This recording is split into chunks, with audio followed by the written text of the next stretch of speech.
Tonight is our first council meeting under our new normal.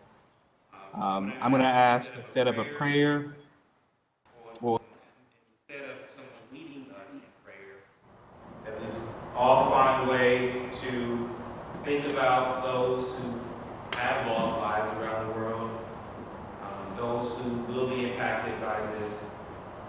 Think, pray, and have a moment of silence.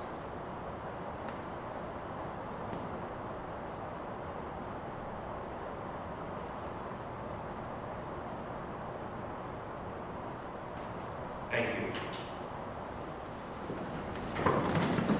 Clerk, please call the roll. Clerk, please call the roll. Brown, Dorans, Favor, Remy, Tyson, President Harden. Before we get started with tonight's agenda, I want to take a moment and have our Chief Legal Counsel from the City Attorney's Office to come and to discuss tonight's remote meeting. Thank you, Council President Harden. These are extraordinary times. The U.S. has declared a state of emergency. The state of Ohio has declared a state of public health emergency. The Ohio Director of Health has declared a state of public health emergency. And the City Board of Health has also declared a state of public health emergency. I say this to you not because it's not information we don't already know, but I say this to you to make a record of what this particular council meeting, the environment for it is. Normally, under Ohio law and under the charter of the City of Columbus, the Ohio Open Meetings Act would require that all council members appear in person and that there be a quorum attending in person in order for council to do its business. However, as I said, these are indeed extraordinary times. One of the orders issued by the Ohio Director of Health is an order prohibiting mass gatherings. At the time of issuance of the order, the specific order required that there not be a gathering of more than 100 individuals. Earlier today, that was walked back to 50. As I walked into council chambers tonight, I understand it's being further reduced to 10. Of the groups that are of particular concern in this public health emergency revolving around COVID-19 are individuals over the age of 60 and those who may have compromised immune systems and/or chronic health issues and concerns. This is a concern not only for the individuals attending council meetings, but also for the individuals who are themselves council members. We have to assure that council members, when they're able to participate in these meetings, can do so without fear of being exposed to this deadly virus. For that reason, we have taken an extraordinary step this evening to hold a meeting of City Council in these extraordinary times and with every ability that we can to assure that the public can participate, can hear, that council members can participate and hear without being exposed to this virus. Recently, Attorney General Yost, and by recently I mean Friday, things are moving that quickly, opined on whether or not the Open Meetings Act might be modified under these conditions in light of the issuance of the order from the Ohio Director of Health. That letter, issued March 13th, set out specific requirements by which local government or other governments may be able to continue to act in order to assure that the business of government is able to be done so that the citizens of the City of Columbus are able to be provided necessary services during this time of public health emergency. Some of those requirements involve the ability of council members who are not able to be physically present to be able to engage via video and audio in such a way that they can still observe, participate, and hear, and so that the public can see and know that they are participating. The technology we have available here at Council, I do believe, fits the requirements as laid out in the Attorney General's letter. And while that letter is not binding authority, I do believe that we are in the spirit of open meetings here tonight in these extraordinary times. I would remind everyone that these are important technological requirements. It's going to slow down the meeting. It's hard for me to talk as slowly as I am right now. But it is important that the public can still hear the work of its public bodies. I also would caution that the Attorney General's letter also advises that the legislation that is heard is necessary in order for government to continue to move forward or to address issues that are pending and that are serious for the citizens of the city of Columbus.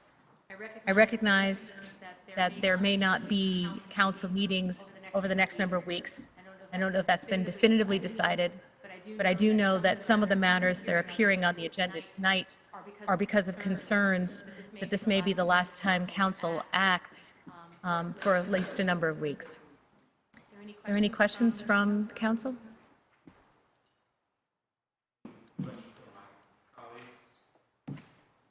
Questions from my colleagues? Seeing none, thank you, Chief Counsel. Thank you. I want to take a moment to discuss how Columbus City Council is responding as an organization to the coronavirus outbreak. First, as of tomorrow, all staff will be working from home. We're operating with a skeleton crew currently for the purposes of tonight's agenda. Around 3/4 of our staff are working from home already. On that point, tonight we will have our first ever remote meeting from Columbus City Council. You just heard from our Chief Counsel, and based on the recommendations from Attorney General Yost, public bodies are permitted to engage in teleconferencing to conduct city business. We have decided to cancel zoning meetings for the next 3 weeks. By the end of this council, we will have a definitive decision regarding council meetings going forward. Prior to this meeting, we sent out communications discouraging individuals from attending. We did, however, encourage folks to join us via CTV's feed on Facebook, which is on live stream. We also asked all testimony to be submitted to the city clerk at cityclerkrequest@columbus.gov this evening, and we are receiving the feedback. You will also notice that department directors are spaced out in council chambers. Directors have wipes that are available to them. I want to thank Governor DeWine, Dr. Acton for their transparency and willingness to do the hard things today in order to protect our state. This council wants to thank our health commissioner, Mashika Roberts, and Mayor Ginther for their leadership in these unprecedented times. Like many of us, they have been working around the clock to lead us and to protect and prepare our community for the weeks ahead. This virus will test all of us. It will test how this community supports folks who don't often have a voice in the halls of power.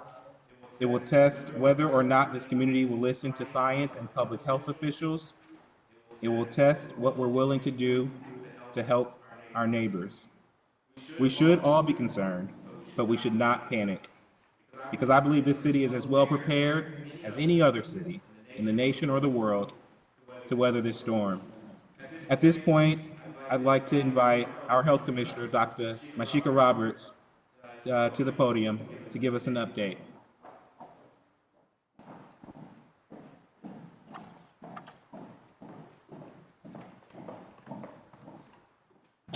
Good evening. Good evening, Council President Hardin and council members. Thank you for having me here. I'd like to have this opportunity to just give you a brief update on this rapidly evolving COVID-19 pandemic. As of today, Ohio has 50 confirmed cases within 12 counties, including Franklin. Columbus Public Health has been working in incident command structure for the last 6 weeks to plan and prepare for the inevitable arrival of COVID-19 in our community. That day arrived on March 14th, when we reported the first confirmed case of COVID-19 in a traveler that lives in Columbus that recently returned from a cruise. This case is currently recuperating at home and is in isolation. Since being notified of this case, Columbus Public Health has been working around the clock to identify and contact those who knew him or were with him or had been on the cruise with him. We currently have 2 asymptomatic household contacts that are in quarantine, and we have 2 other close contacts who are ill, they are in isolation, and we are waiting their test results. There have been 2 additional confirmed cases of COVID-19 in Franklin County, including 1 Columbus Fire Department firefighter. While Franklin County Public Health is handling that contact investigation, we are working on guidance for other firefighters at that station, as well as other first responders. So if we get another case among a first responder, we can respond appropriately. The COVID-19 pandemic continues to rapidly evolve, and we expect to see more local cases.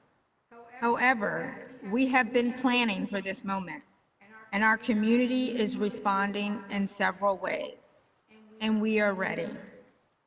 On March 13th, the Columbus Board of Health declared a local public health emergency to put additional measures in place to protect the public's health. This declaration, as Health Commissioner, allows me to take additional steps to quarantine and isolate individuals if needed. It also mandates testing and treatment to ensure people are getting appropriate care.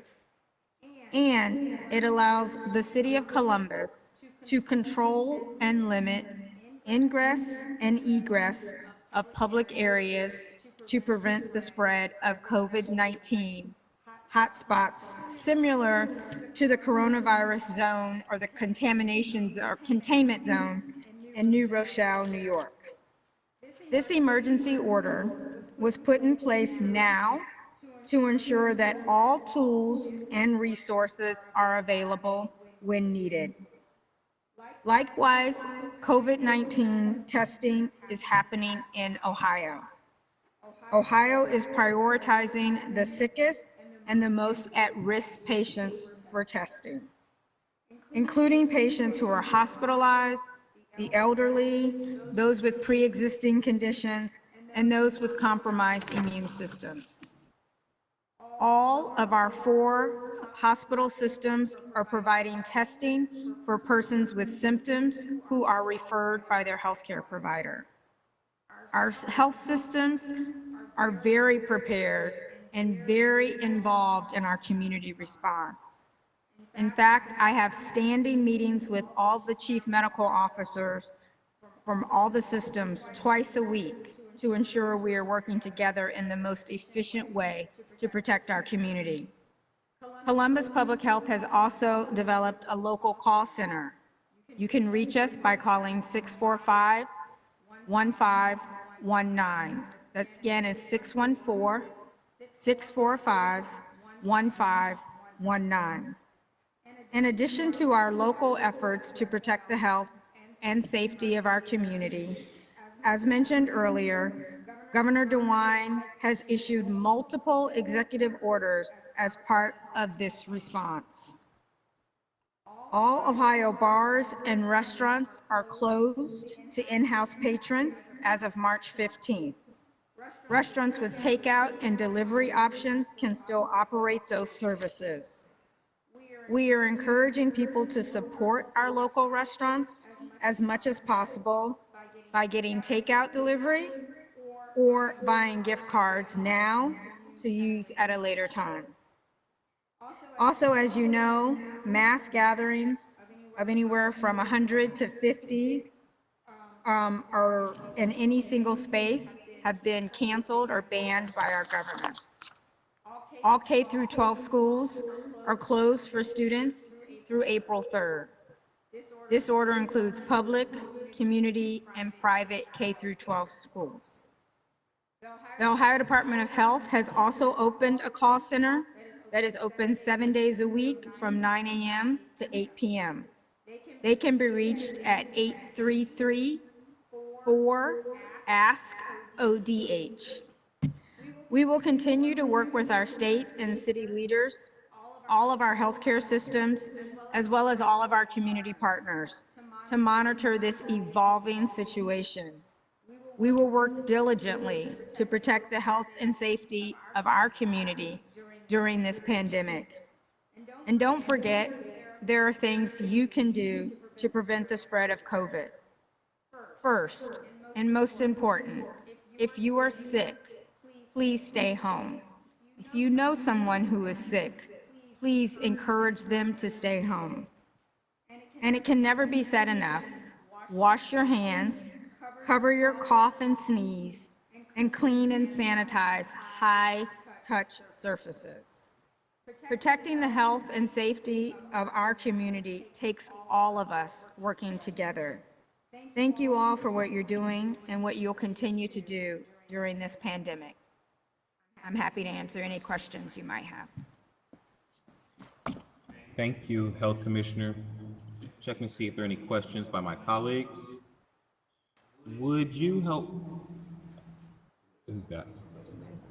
Councilmember, our President Pro Tem, please. Thank you, Council President, and I'm doing my best to project. I hope you can hear me.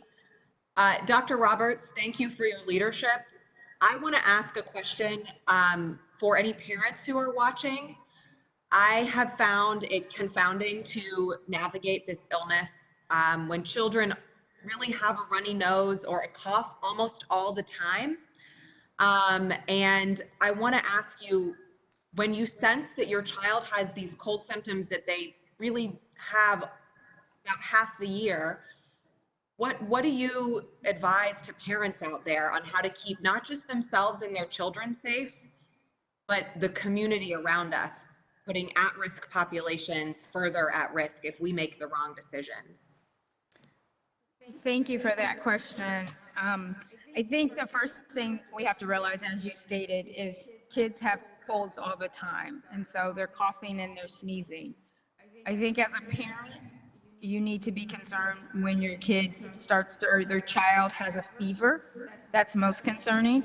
And that's when you should seek medical care and really limit their exposure. Also, if they're changing their behavior, if they're more sleepy, more lethargic, not eating, as a parent, that's when you really should be concerned, seek health care, and limit their exposure to others.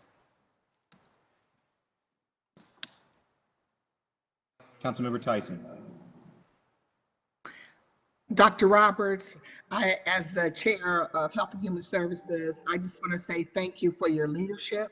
I want to say thank you to your team.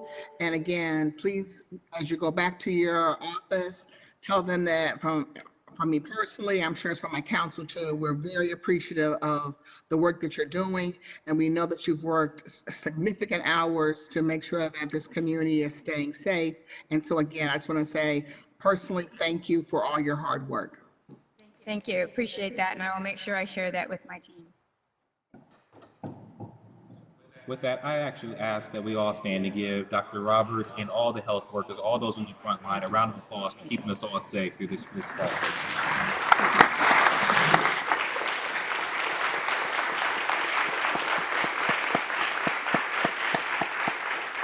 Thank you so much, and I think I speak for all of my team. This is what we were called to do, and our job is really that, to keep everyone healthy and safe. So that's what I'm going back to do. Thank you. Thank you, Dr. Roberts. Madam Clerk. Any person who takes any actions to obstruct or interfere with the conduct of tonight's meeting may be charged with disturbing a lawful meeting pursuant to Columbus City Code 2317.12.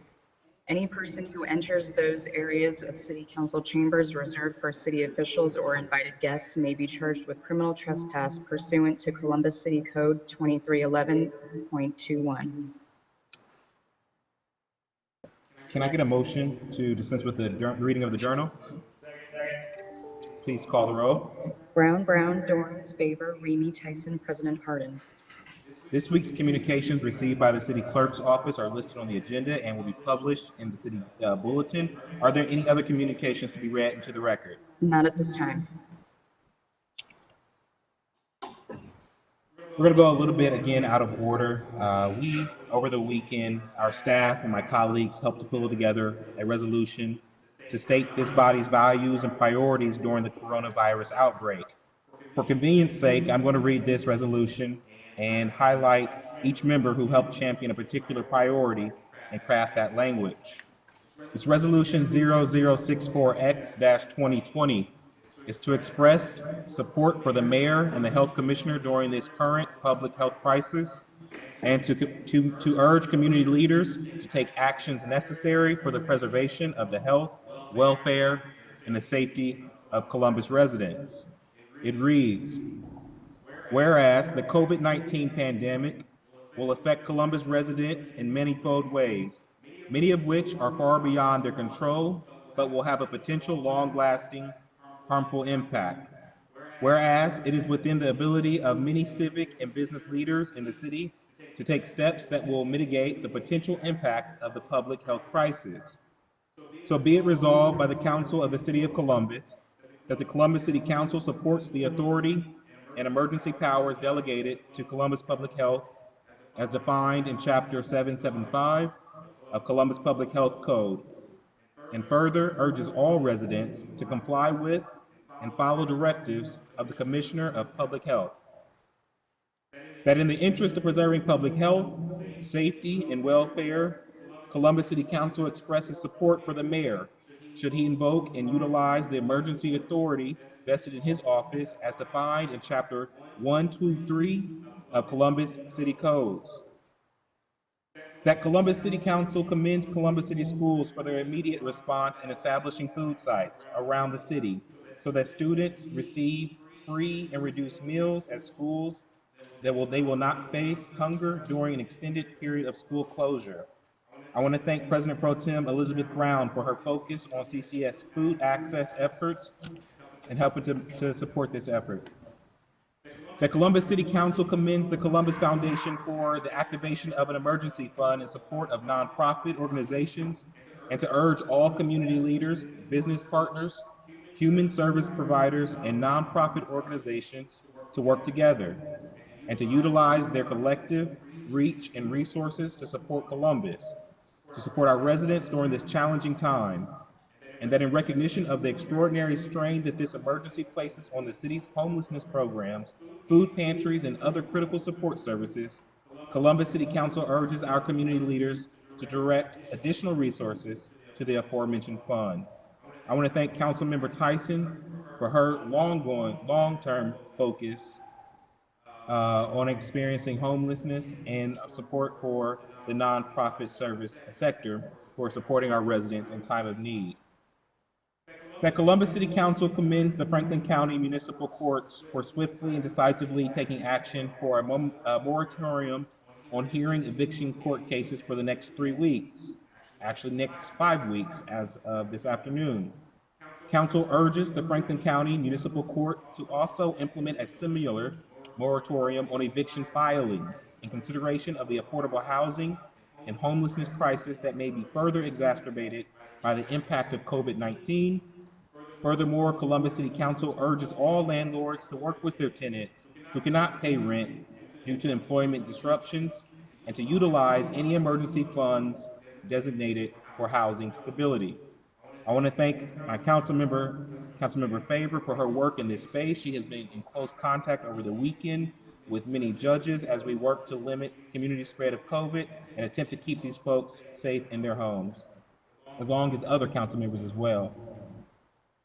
That for placing the well-being of their customers first, Columbus City Council commends the Department of Public Utilities, Columbia Gas of Ohio, and American Electric Power for their actions in halting utility shutoffs during this present public health emergency.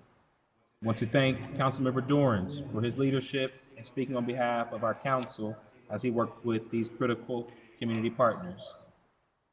That to limit the ability to spread illness at places of business, Columbus City Council urges the United States Congress to enact emergency measures providing for paid leave time, but until such measures are approved, encourages generosity among its local employers with regard to paid time off. That employers are urged to implement or expand existing paid sick leave and paid caregiver leave policies, especially in consideration of those employees caring for older relatives that are especially vulnerable to the impact of this public health emergency, and that the employers should utilize all measures at their disposal to afford non-essential employees the ability to telecommute. I know that Councilmember Remy has been thinking about paid leave locally as well as President Pro Tem for her past work in this arena. Thank you guys for your leadership. That Columbus City Council urges commercial landlords to adjust rents and/or late fee grace periods for struggling small businesses, or to adjust payment schedules to amortize foregone monthly rents over an extended period once the current public health crisis has passed. The Columbus City Council requests that the Ohio Department of Job and Family Services allow employees who experience a loss of hours and/or pay to qualify for unemployment benefits, and that any additional barriers are reduced to the fullest extent possible, such as wait periods and work search requirements. That with respect to police and fire personnel that have been that have been tasked with being on the front lines of this health crisis, this Columbus City Council urges all residents to cooperate with our emergency medical services and our law enforcement agencies through the duration of this public health emergency. I want to thank our Councilmember Mitch Brown for his focus on our first responders. Specifically, again, one of our first cases was one of our first responders, a firefighter. Thank you, Councilmember Mitch Brown, for your leadership there. I move for adoption. Please call the roll. Brown, Dorans, favor, Remy, Tyson, President Harden. Are there any other resolutions by council members?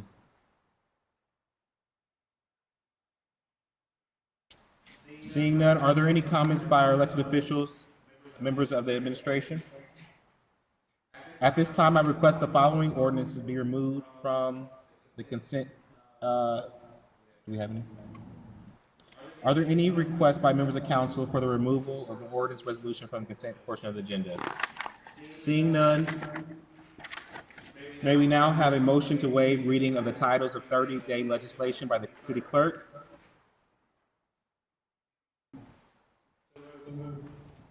Is there a second? Clerk, please call the roll. Brown, Dorans, favor, Remy, Tyson, President Harden. Thank you. Will the clerk now read into the record ordinance numbers of 30-day legislation on tonight's agenda for first reading? Finance Committee ordinances 0502-2020, 0598, 605, and 609-2020. Recreation and Parks 0433-2020 and 0505-2020. Public Utilities Committee ordinances 496, 500, 506, 518, 548, and 560-2020. Technology Committee, ordinance 570-2020. Economic Development Committee, ordinances 557 and 646-2020. And Rules and Reference Committee, ordinance 683-2020.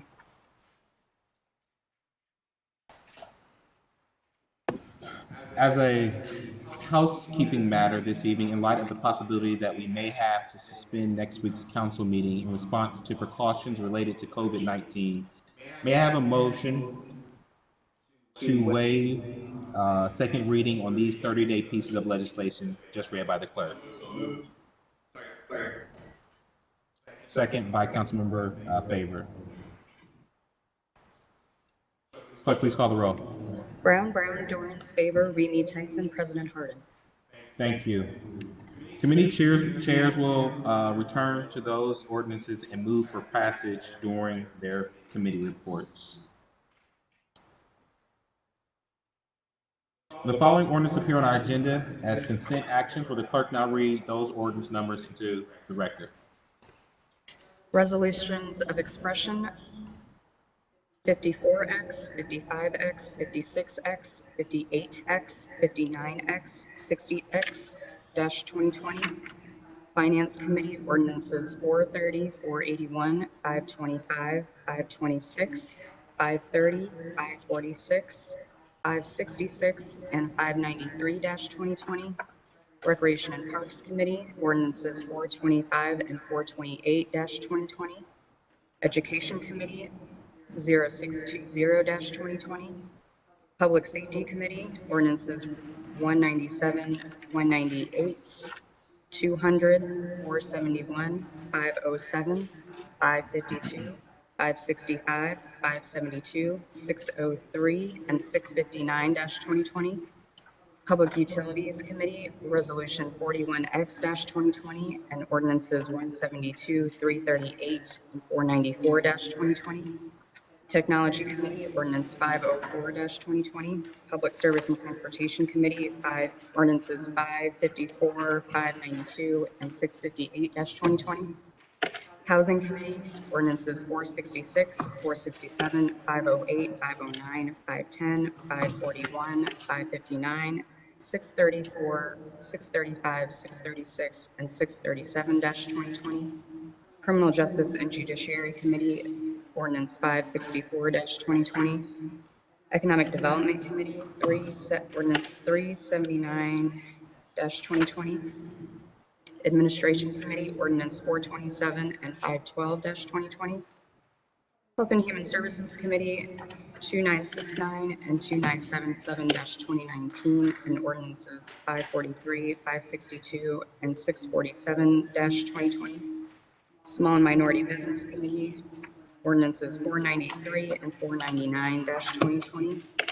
And appointments from the Mayor's Office, A00 34, 35, 36, 37, 38-2020. Thank you, Madam Clerk. Are there any questions or comments from my colleagues? Seeing none, may we have a motion for approval of these items designated as consent? Second by Councilmember Tyson. No. I am abstaining. Abstain. There is an abstention on. Yes, with the exception of 647-2020, 2977-2019, and 564-2020, on which I am abstaining. Thank you, Councilmember Tyson. Are there any other abstentions? Seeing none, so let's actually just do it again, and we'll do it by voice. And Councilmember Tyson, would you then read it that way? Thank you. Yes. May the clerk please call the roll by voice. Ms. Brown? Yes. Mr. Brown? Yes. Mr. Dorrance? Yes. Ms. Favor? Yes. Mr. Remy? Yes. Ms. Tyson? Yes, with the exception of 647-2020, 2977-2019, 564-2020, on which I am abstaining. President Harden? Yes. The consent agenda items are passed with the noted exceptions. We will now proceed with the second reading of 30-day table and emergency legislation. The first committee to come before council is the Finance Committee. That committee is chaired by Councilmember Elizabeth Brown. Councilmember, the floor is yours. Thank you, Council President. Our first ordinance in finance is to be read by Councilmember Tyson. If I could start there, please, Councilmember. Yes. Thank you. The ordinance is 542-2020 is to authorize the Director of the Department of Finance and Management to enter into a contract with the Greater Columbus Arts Council, Incorporated, for the purpose of fostering and sustaining arts and culture services that enrich the Columbus community. to authorize expenditure of $7,392,000 from the Hotel Motel Excise Tax Fund and to declare an emergency. In 2020, the portion of the hotel motel excise tax proceeds budgeted for cultural services are projected to be $7,621,000, of which the Greater Columbus Arts Council will provide 97%, or $7,392,000. These funds will be used to administer a variety of art and culture programs and grants. The balance of the hotel motel excise tax projected receipts of $229,000 will be reserved for the cultural arts programs and services contracted under the Columbus Recreation and Parks Department. If there are no questions or comments, I move for passage by voice vote. Please call the roll by voice. Ms. Brown? Abstain?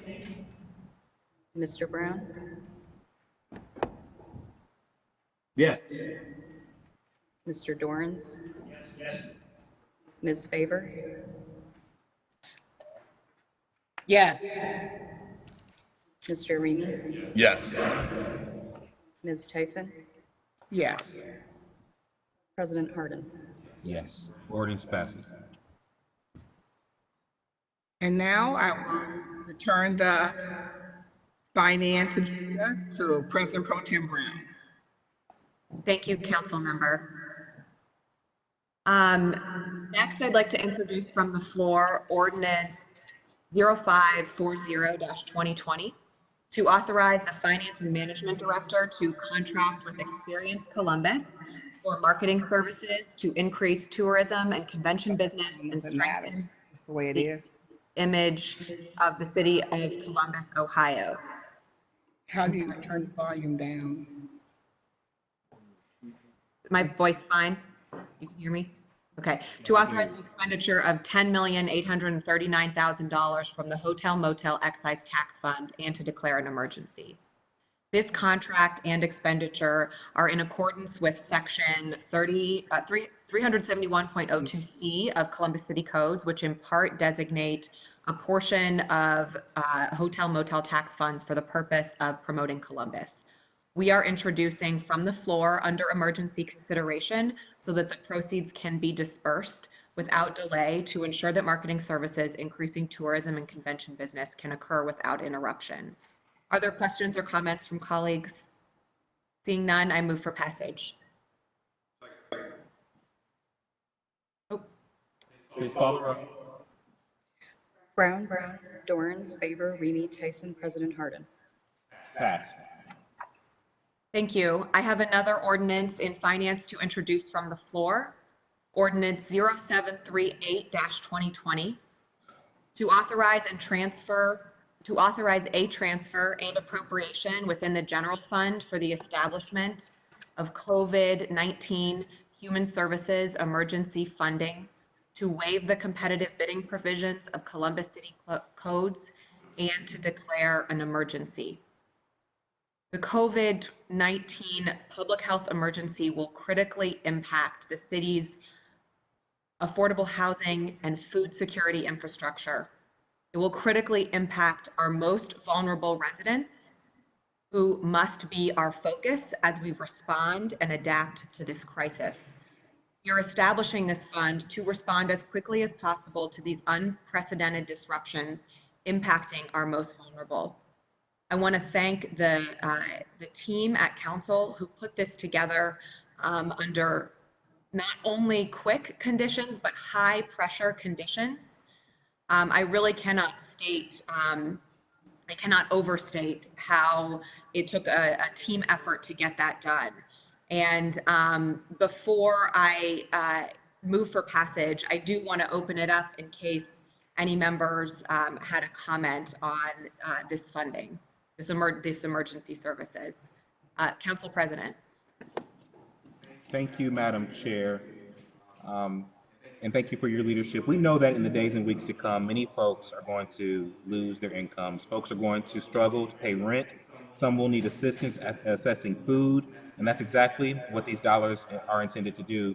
Council is acting now to put emergency money on the table to address food access and housing stability.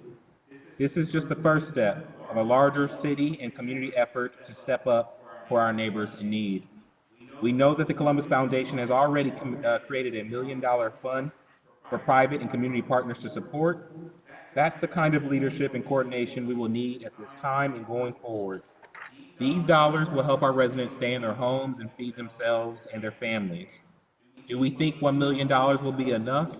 Certainly not. I personally doubt it, but as this situation evolves, the city government will be nimble and agile, and will continue to work with our administration to address the needs of our community. Thank you. Thank you, Council President. Councilmember Remy.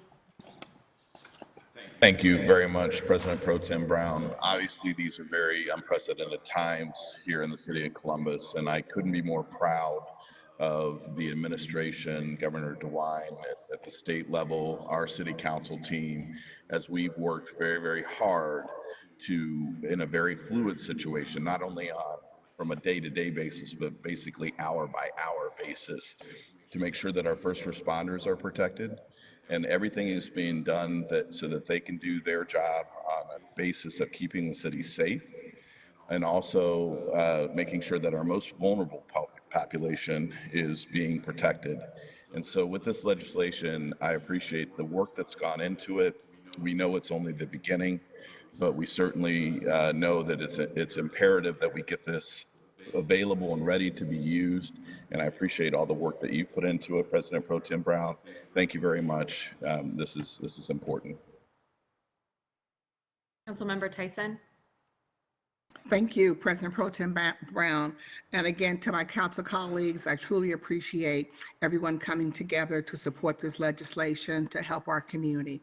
This really is a tough time, and I know that it's going to be a little tougher moving forward. And so this will certainly help those individuals who are very much concerned about working from home, especially the nonprofit organizations, as to how they're going to continue to move forward and how do we help those employees and the people that they serve. So I'm very appreciative that you have led this effort and working with the rest of our colleagues and our team at Columbus City Council and working with this community to that we understand we care about everyone in our community having an opportunity to receive services they need during this very difficult time.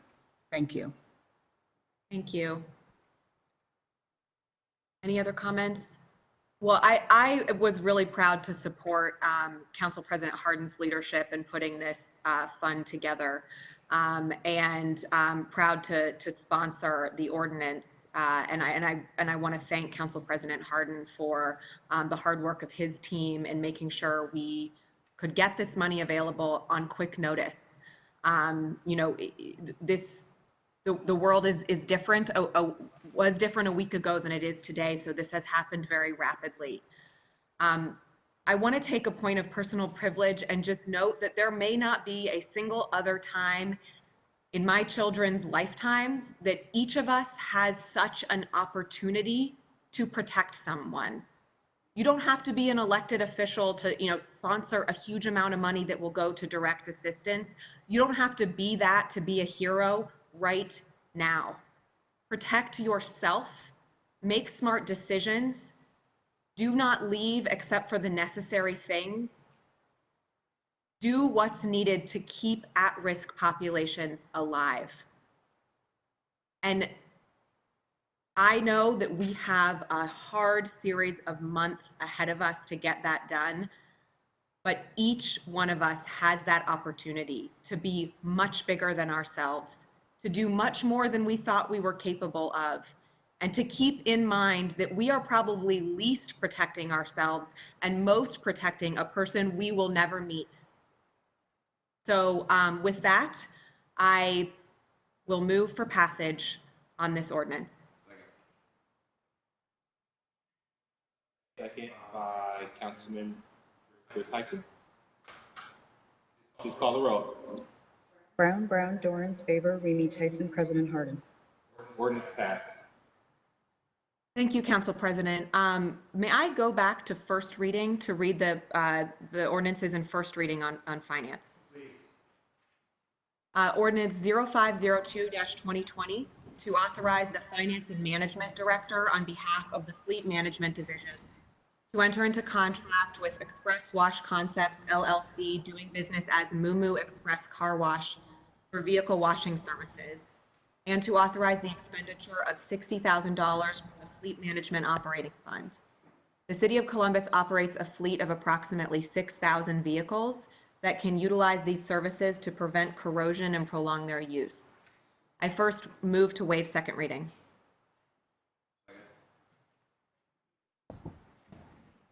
Wave at me if I'm doing something wrong. So, city clerk, just said we don't need to say, waive second reading, we can just go ahead and vote on it. Great. All right. All right, I move for passage. Councilman Remy has seconded, please call the roll. Brown, Dorans, favor, Remy Tyson, President Harden. Passed. Next, I have ordinance 0598-2020 to authorize the Finance and Management Director to enter into universal term contracts for the option to purchase ready-mix concrete with Anderson Concrete Company and Decker Construction Company, and to authorize the expenditure of $2 from General Budget Reservation BRPO 001343. The Department of Public Service is the primary user for ready-mix concrete for construction and repair projects throughout the city. I move for passage. There are no questions. Please call the roll. Brown, Dorans, favor, Remy Tyson, President Harden. Passed. Next, I have ordinance 0605-2020 to authorize the Finance and Management Director to renew a contract on behalf of the Facilities Management Division with Windscapes for mowing and landscape maintenance services for facilities under the purview of the Facilities Management Division, to authorize the expenditure of $243,295.50 from the general fund. The Facilities Management Division solicited and received formal bids for mowing and landscaping services on February 26, 2019. Windscapes was deemed the lowest responsive and responsible bidder and was therefore awarded the contract for mowing and landscaping services for locations under the purview of Facilities Management Division. I move for passage. Is there a second? Second. Councilman Remy, second. Please call the roll. Brown, Dorans, favor, Remy Tyson, President Harden. Passed. Next, I have ordinance 0609-2020 to authorize the Finance and Management Director to enter into universal term contracts for the option to purchase asphalt materials with Phillips Oil Company of Central Ohio Incorporated and Asphalt Materials Incorporated, and to authorize the expenditure of $2 from General Budget Reservation BRPO 001343. The Department of Public Service is the of asphalt emulsions for street repair and sealing throughout the city. Seeing no questions, I move for passage.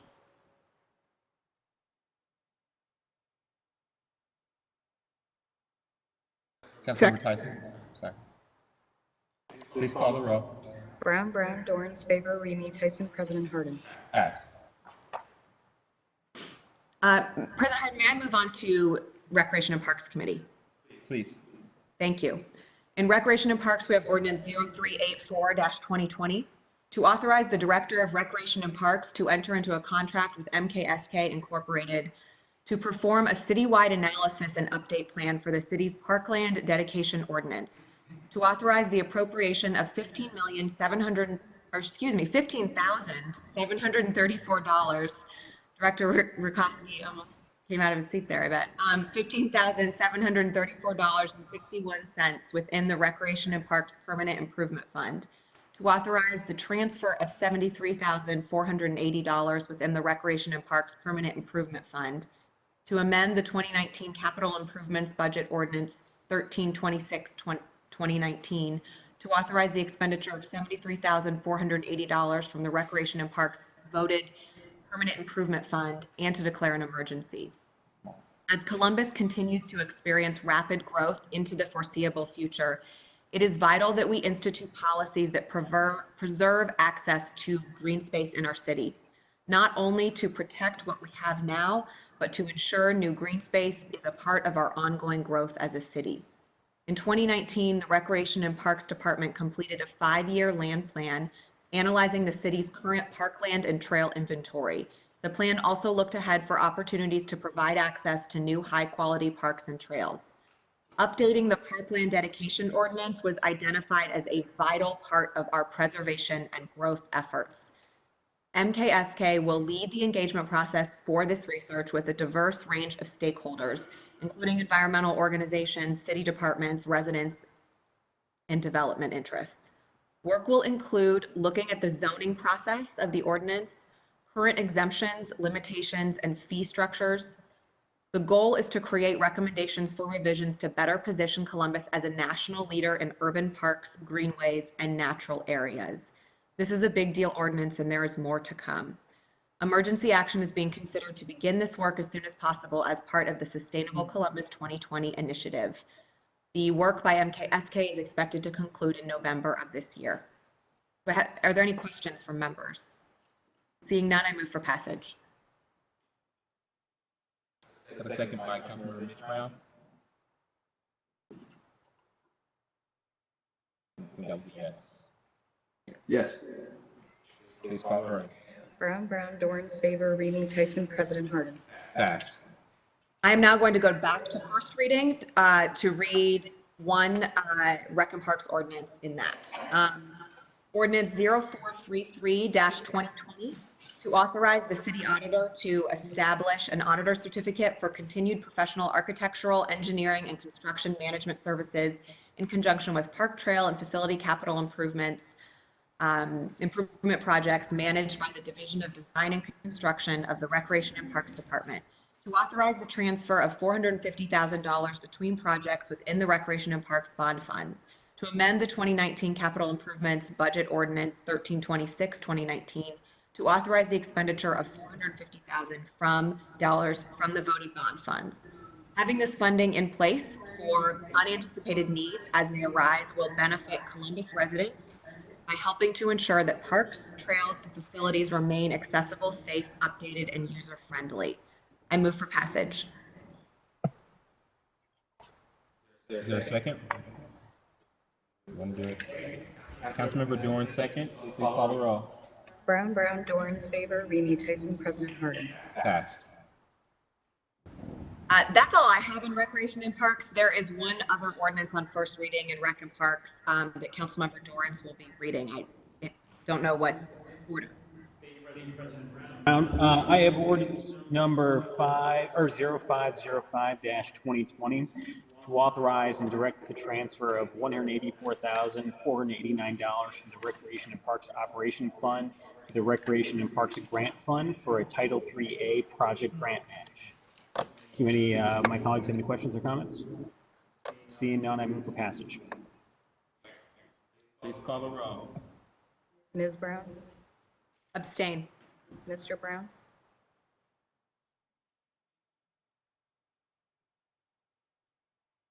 One more time, Mr. Brown. Yes. There we go. Mr. Dorans, Yes. Ms. Favor, Yes. Mr. Remy, No, like reach over. Ms. Tyson, Yes. President Harden. Yes, ordinance passed.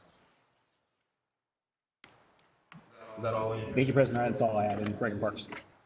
Thank you, Mr. and Mr. Chair. The next committee to come before council is the Public Safety Committee. That committee is chaired by Councilmember Mitch Brown. Councilmember, the floor is yours. Yeah, Mitchell's. Thank you, Council President. Before I begin, I would like to ask Director Pettis to give an update on the status of the firefighter who has been impacted by this particular virus and his respective colleagues. Director Pettis?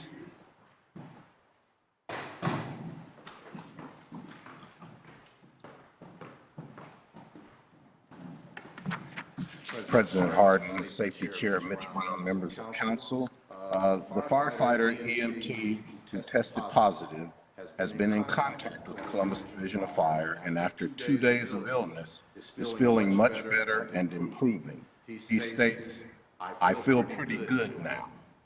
He will be monitored by Columbus Public Health for 14 days post-illness, at which time a decision will be made on his ability to return to duty.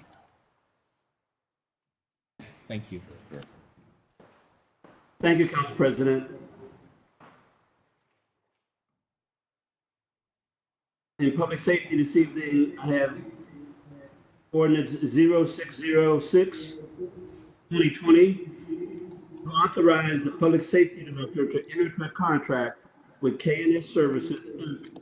to install replacement cameras and poles and replacement antenna that have been damaged by recent storms and construction activities, to waive the competitive bidding provisions of the Columbus City Code, to authorize the expenditure of $1,168 from the Department of Public Safety's voted bond funds, and to declare an emergency. I would also ask Dr. Director Pettis to speak to the request for bid waiver.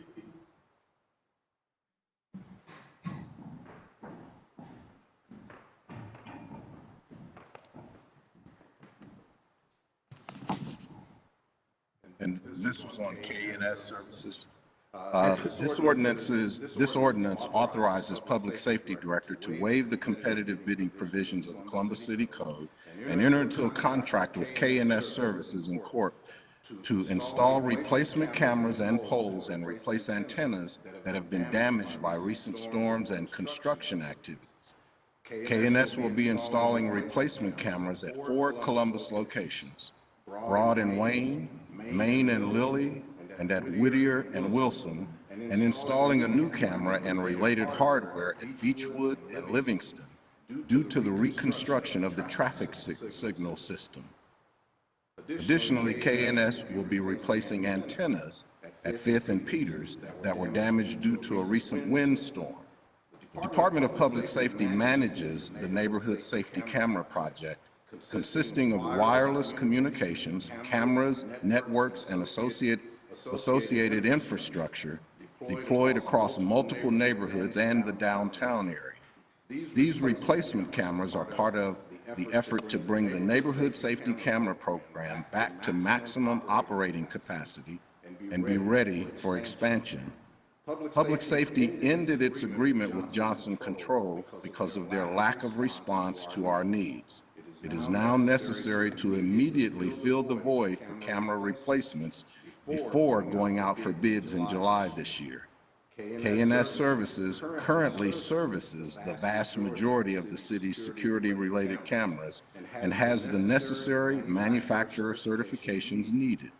It is recommended that the competitive bidding requirements of Columbus City Code 329 be waived to allow for the immediate installation of replacement cameras and antennas and restore the Division of Police's ability to monitor criminal activities in those areas.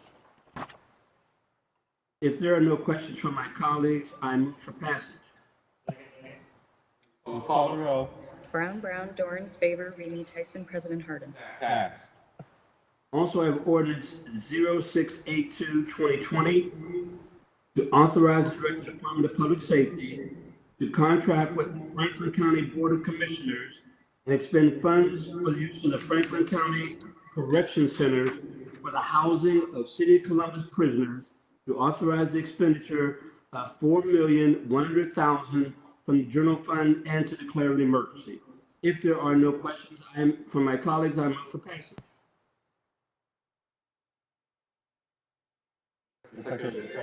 Councilman Tyson.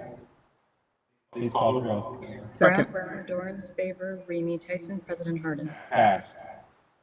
Also, I have ordinance 0720 to amend the 2019 capital improvement budget to authorize and direct the Finance and Management Director to issue a purchase order to Aeroclave LLC for the purchase of Aeroclave decontamination foggers for the Division of Fire, to waive the competitive bidding requirement of the City Code, to transfer $70,983.42 within the Safety Bond Fund, to expend $82,366.42 from the General Fund and Safety Bonds Fund, and to declare an emergency. Again, I would ask Director Pettis to speak to the request for bid waiver. Thank you, President Harden, Council Safety Chair Mitch Brown, members of council. This legislation authorizes the Finance and Management Director to issue a purchase order to Aeroclave LLC for the purchase of Aeroclave decontamination foggers for the Division of Fire. The Division of Fire is in the need of purchasing 7 Aeroclave Model 3110 large-scale decontamination systems to increase the number of units in service that are used on a daily basis to decontaminate fire stations and apparatus to combat the potential spread of infectious diseases. This purchase will allow for the deployment of a decontamination unit in each battalion. The Division of Fire will also use for the Columbus Division of Police cruisers and other resources for the Columbus Division of Police as needed.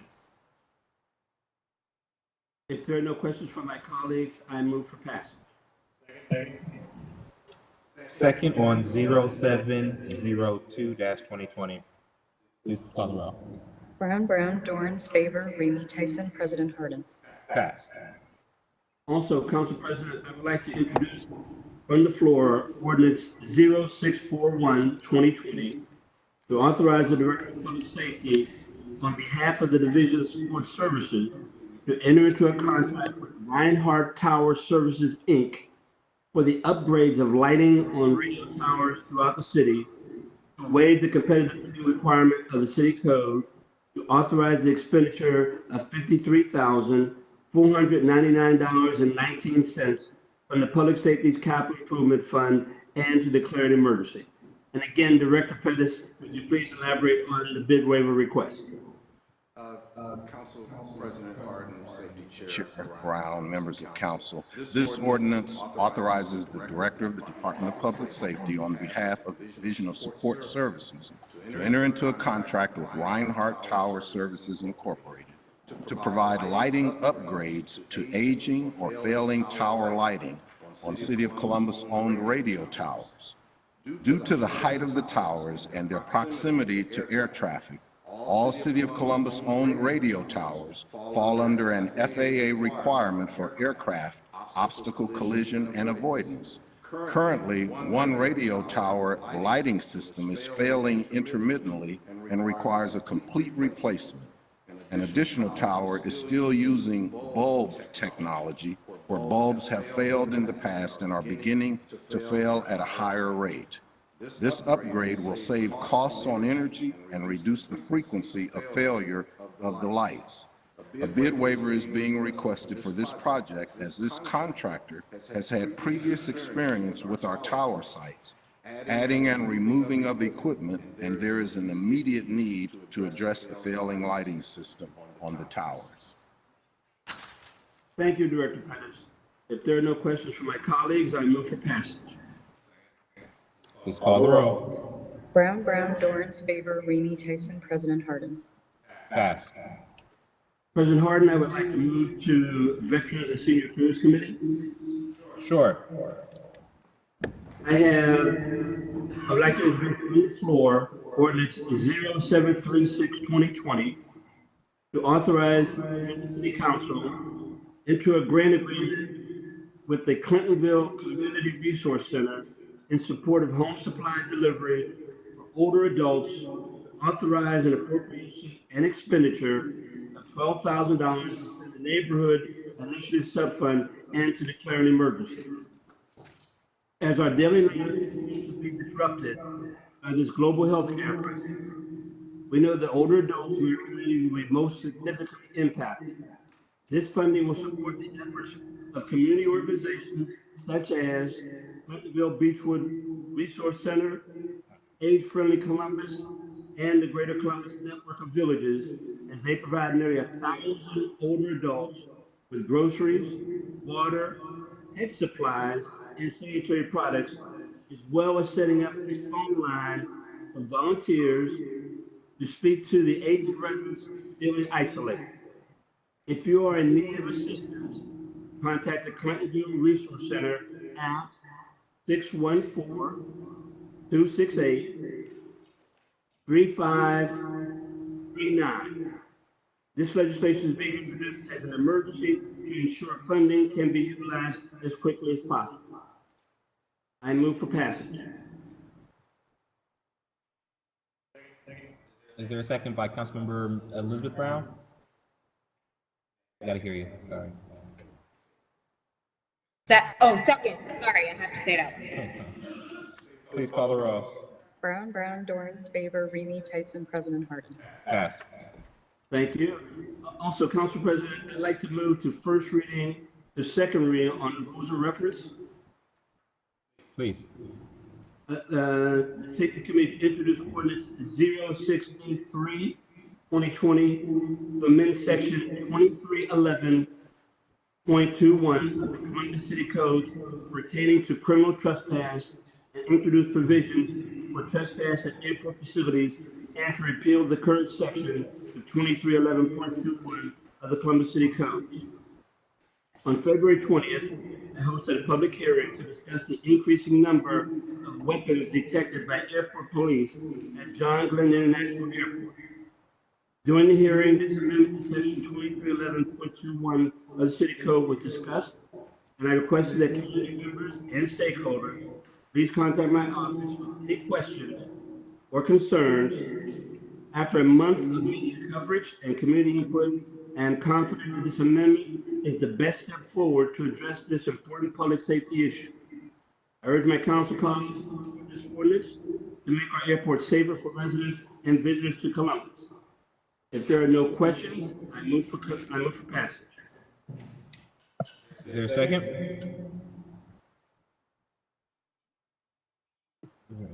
Is that Councilmember Tyson? Second. All right, please call the roll. Brown, Dorans, favor, Remy, Tyson, President Harden. Pass. Council President, that's all I have this evening. Thank you, Mr. Chair. The next committee to come before council is the Technology Committee. That committee is chaired by Councilmember Dorans. Councilmember, the floor is yours. Thank you, Council President Harden. In technology tonight, we have ordinance number 0406-2020 to authorize the Director of the Department of Technology on behalf of various city departments to modify an agreement with Converge One, Inc.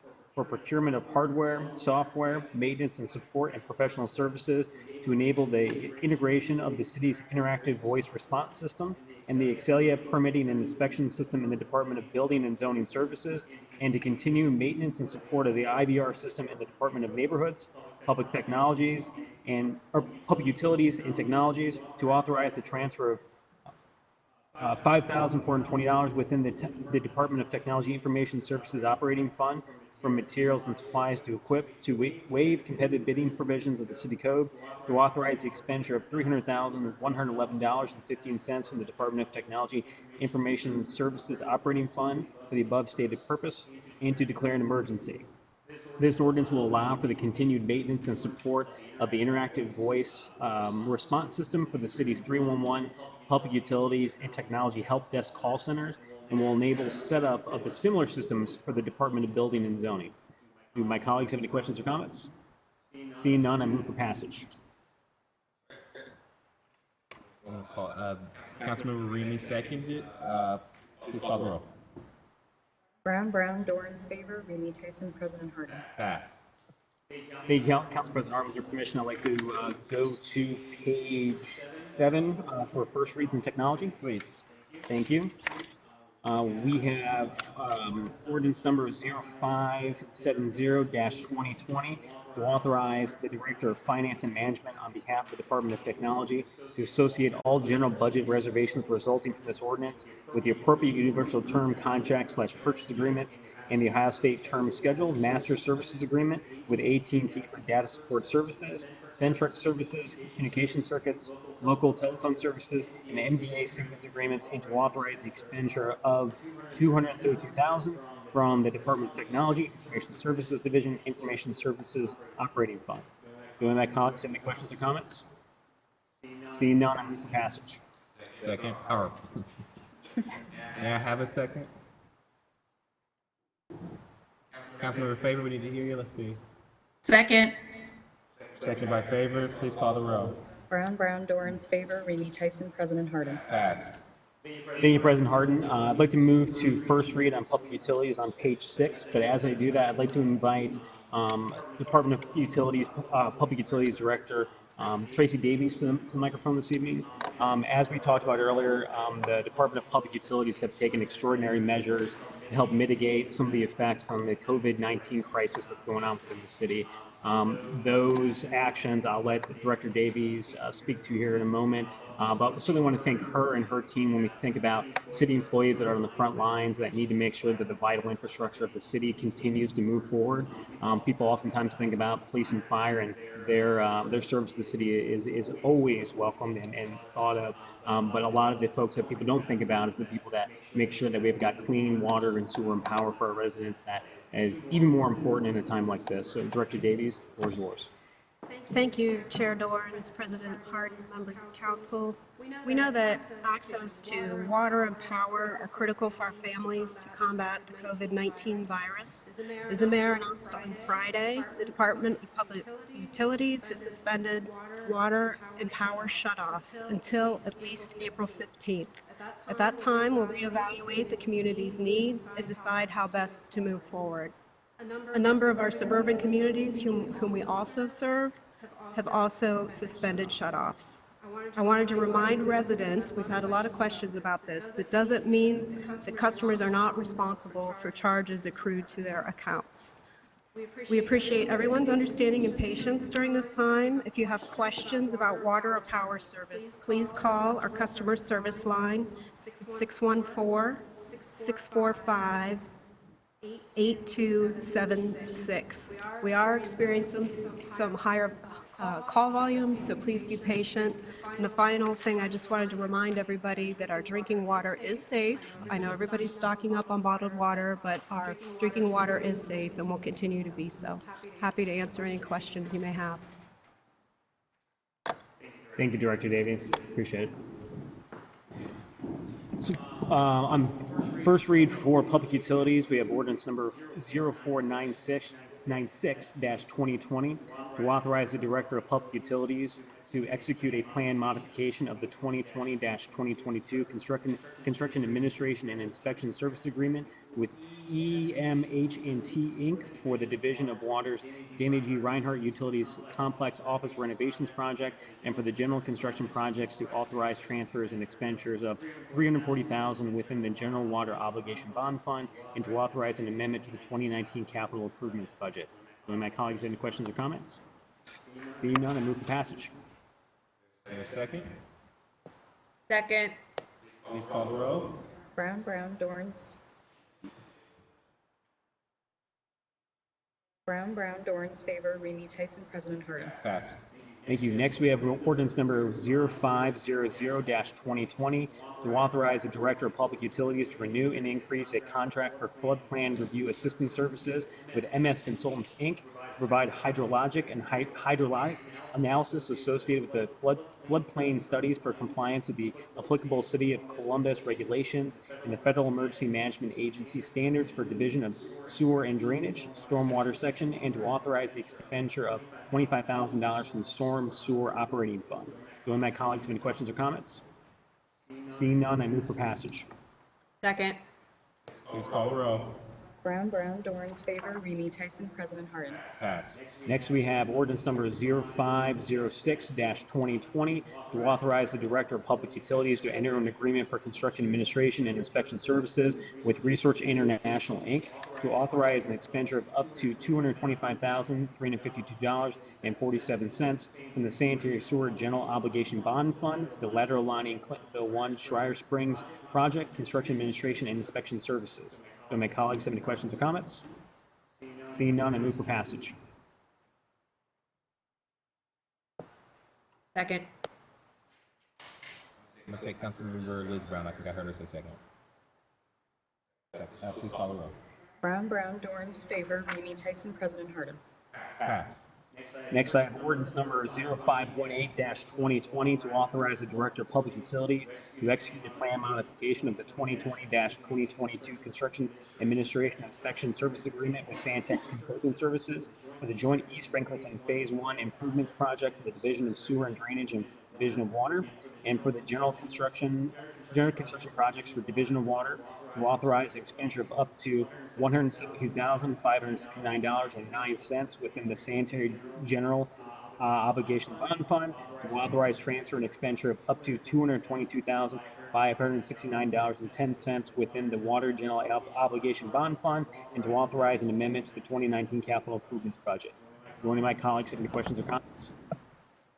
Seeing none, I move for passage. Second. Please call the row.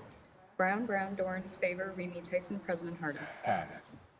Next, I have ordinance number 0548-2020 to authorize the Director of Public Utilities to enter into a construction contract with 2K General Company for the Dana G. Reinhardt Public Utilities Complex Office Renovations Project, to authorize an expenditure of up to $1,975,520 within the Water General Obligation Voted Bond Funds, to provide for payment of prevailing wage services to the Department of Public Service Design and Construction Division, an amount of up to $2,000 for the Division of Water, and to amend the 2019 capital improvements budget.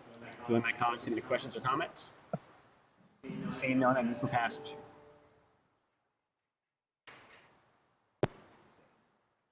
Second from Mitch Brown. Yes. Please call the row. Brown, Dorans, favor, Remy Tyson, President Harden. Pass.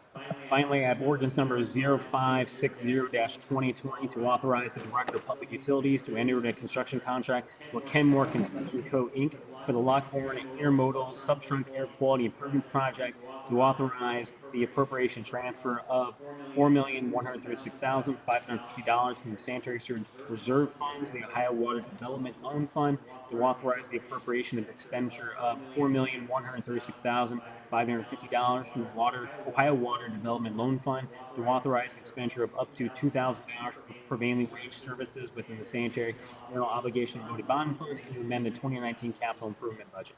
Do any of my colleagues have any questions or comments? Seeing none, I move for passage. Please call the row. Brown, Dorans, favor, Remy Tyson, President Harden. Pass. Thank you, President Harden. That's all I have this evening. Thank you, Mr. Chair. Next committee coming from council is the Public Service and Transportation Committee. That committee is chaired by Councilmember Favor. Councilmember, the floor is yours, and just a reminder, we'll try to stop at 6:25, 6:27 for zoning. Thank you, Council President Harden.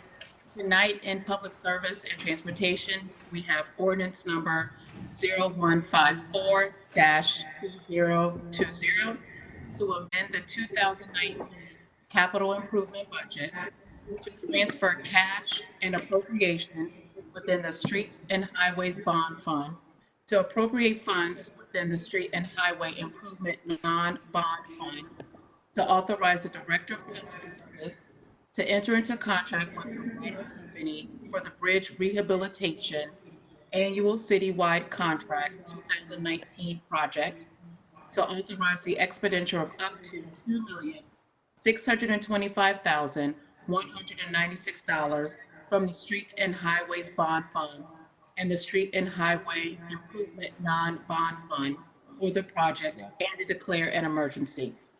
This contract includes providing for the rehabilitation of several bridges within the city of Columbus.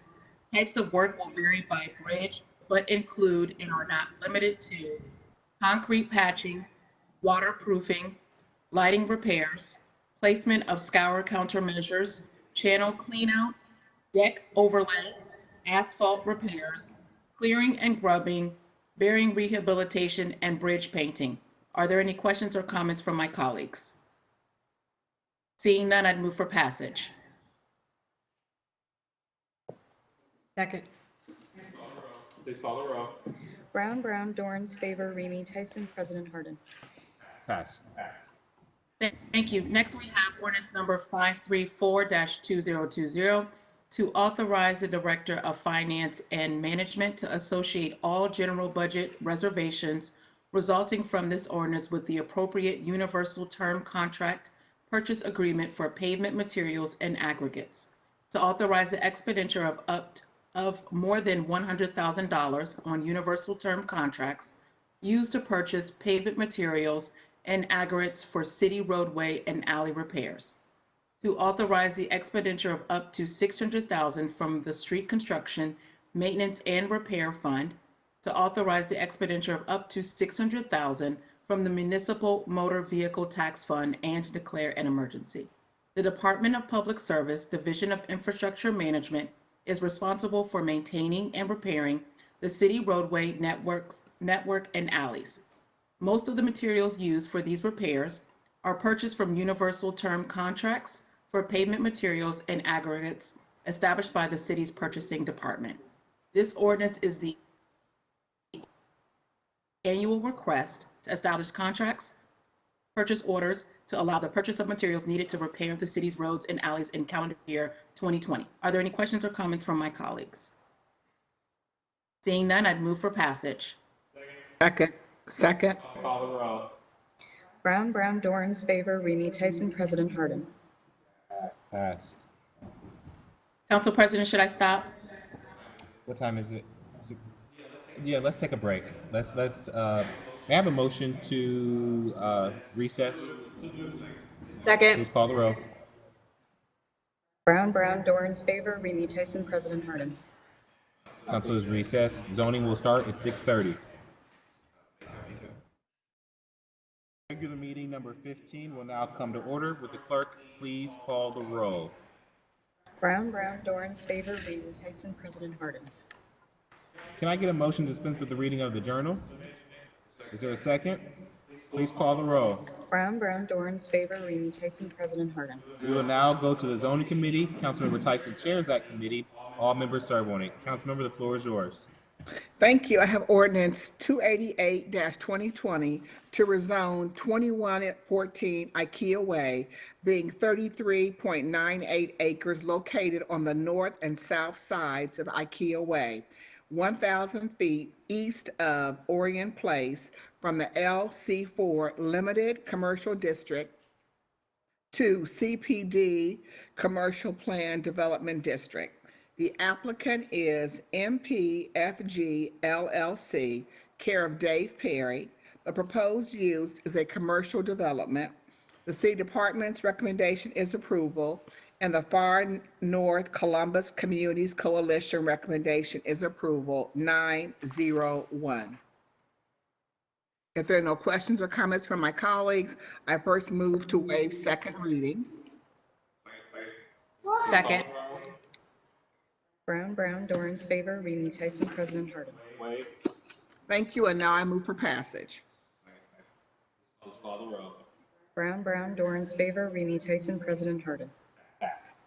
Thank you. The next ordinance is 486-2020 to amend ordinance number 1765-2019, passed July the 15th of 2019, by repealing Section 3 and replacing it with the new Section 3, thereby modifying the PUD text regarding garage forward design standards in the sub-area A, and replacing the approved PUD plan for property located at 1591 East Walnut Street.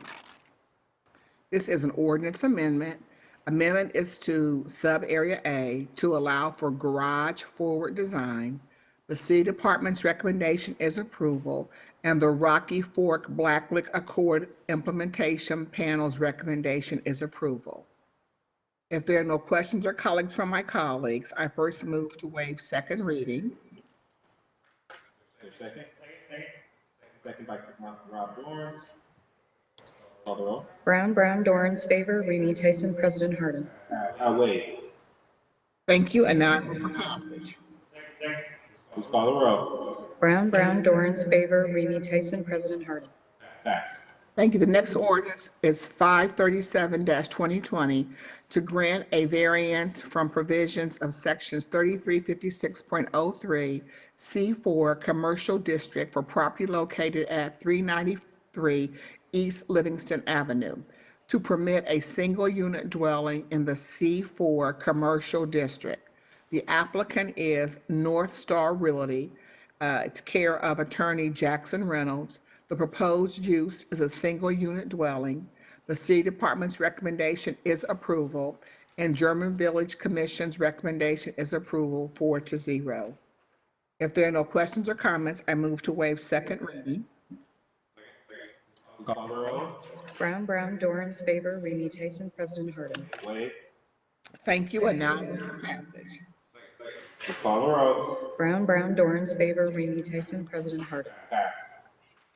Next ordinance is 555-2020 to grant a variance from provisions of sections 3332.037 R2F Residential District, 3312.49 minimum numbers of parking spaces required, 3332.05 area district lot width requirements, 3332.14 R2F area district requirements, 3332.19 fronting, 3332.25 maximum side yard required, 3332.26 minimum side yard permitted, and 3332.27 rear yard of the Columbus City Codes for property located at 34 Miami Avenue to permit a single-unit dwelling, a carriage house, on one lot with reduced development standards in the R2F residential district. The applicant is Clearview Property Management, care of Benjamin Perryman, agent. The proposed use is 2 single-unit dwellings on one lot. The City Department's recommendation is approval, and the Near East Area Commission's recommendation is approval, 8-1-0. If there are no questions or comments from my colleagues, I move to waive second reading.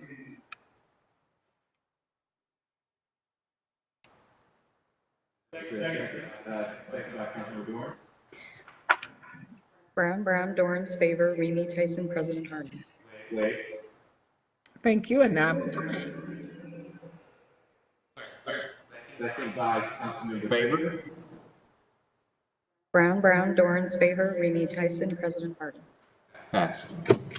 Thank you. The next ordinance is 558-2020 to rezone 5309 Roberts Road, being .48 acres, located on the south side of Roberts Road, 90 feet, 90 the east of Potts Place, from R1 Residential District to CPD Commercial Plan Development District. The applicant is Andrew Capitino. His attorney is Jeffrey Brown. The proposed use is a commercial development. The City Department's recommendation is approval, and the Far West Side Area Commission's recommendation is 6-0-1. If there are no questions or comments, I move to into emergency. Please call the roll. Brown, Dorans, favor, Remy Tyson, President Harden. Wait. Thank you, and now I move for passage. Please call the roll. Brown, Dorans, favor, Remy Tyson, President Harden. Pass.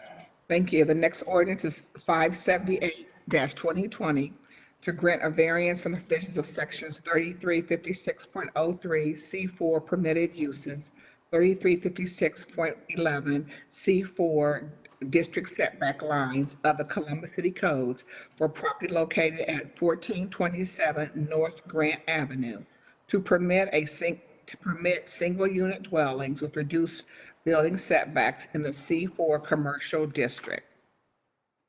The applicant is Wyland Park Development LLC. The agent is Dave Perry. The proposed use is a single-unit dwellings. The City Department's recommendation is approval, and the University Area Commission's recommendation is approval, 13-0. I would now like to move to waive second reading. Please call the roll. Brown, Dorans, favor, Remy Tyson, President Harden. Wait. Thank you, and now I move for passage.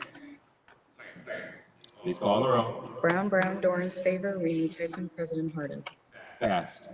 Thank you. The next ordinance is 639-2020 to grant a variance for provisions of sections 3365.01 M1 Manufacturing District, 3389.07 Impound Lot, Junkyard or Salvage Yard of the Columbus City Codes for property located at 3815 Lockbourne Industrial Parkway to permit an impound lot and a salvage yard in the M1 Manufacturing District.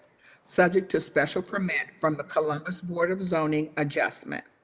The applicant is Pro Cars 3815 Storage. The agent is Jana Withridge. The proposed use is an impound lot and a salvage yard.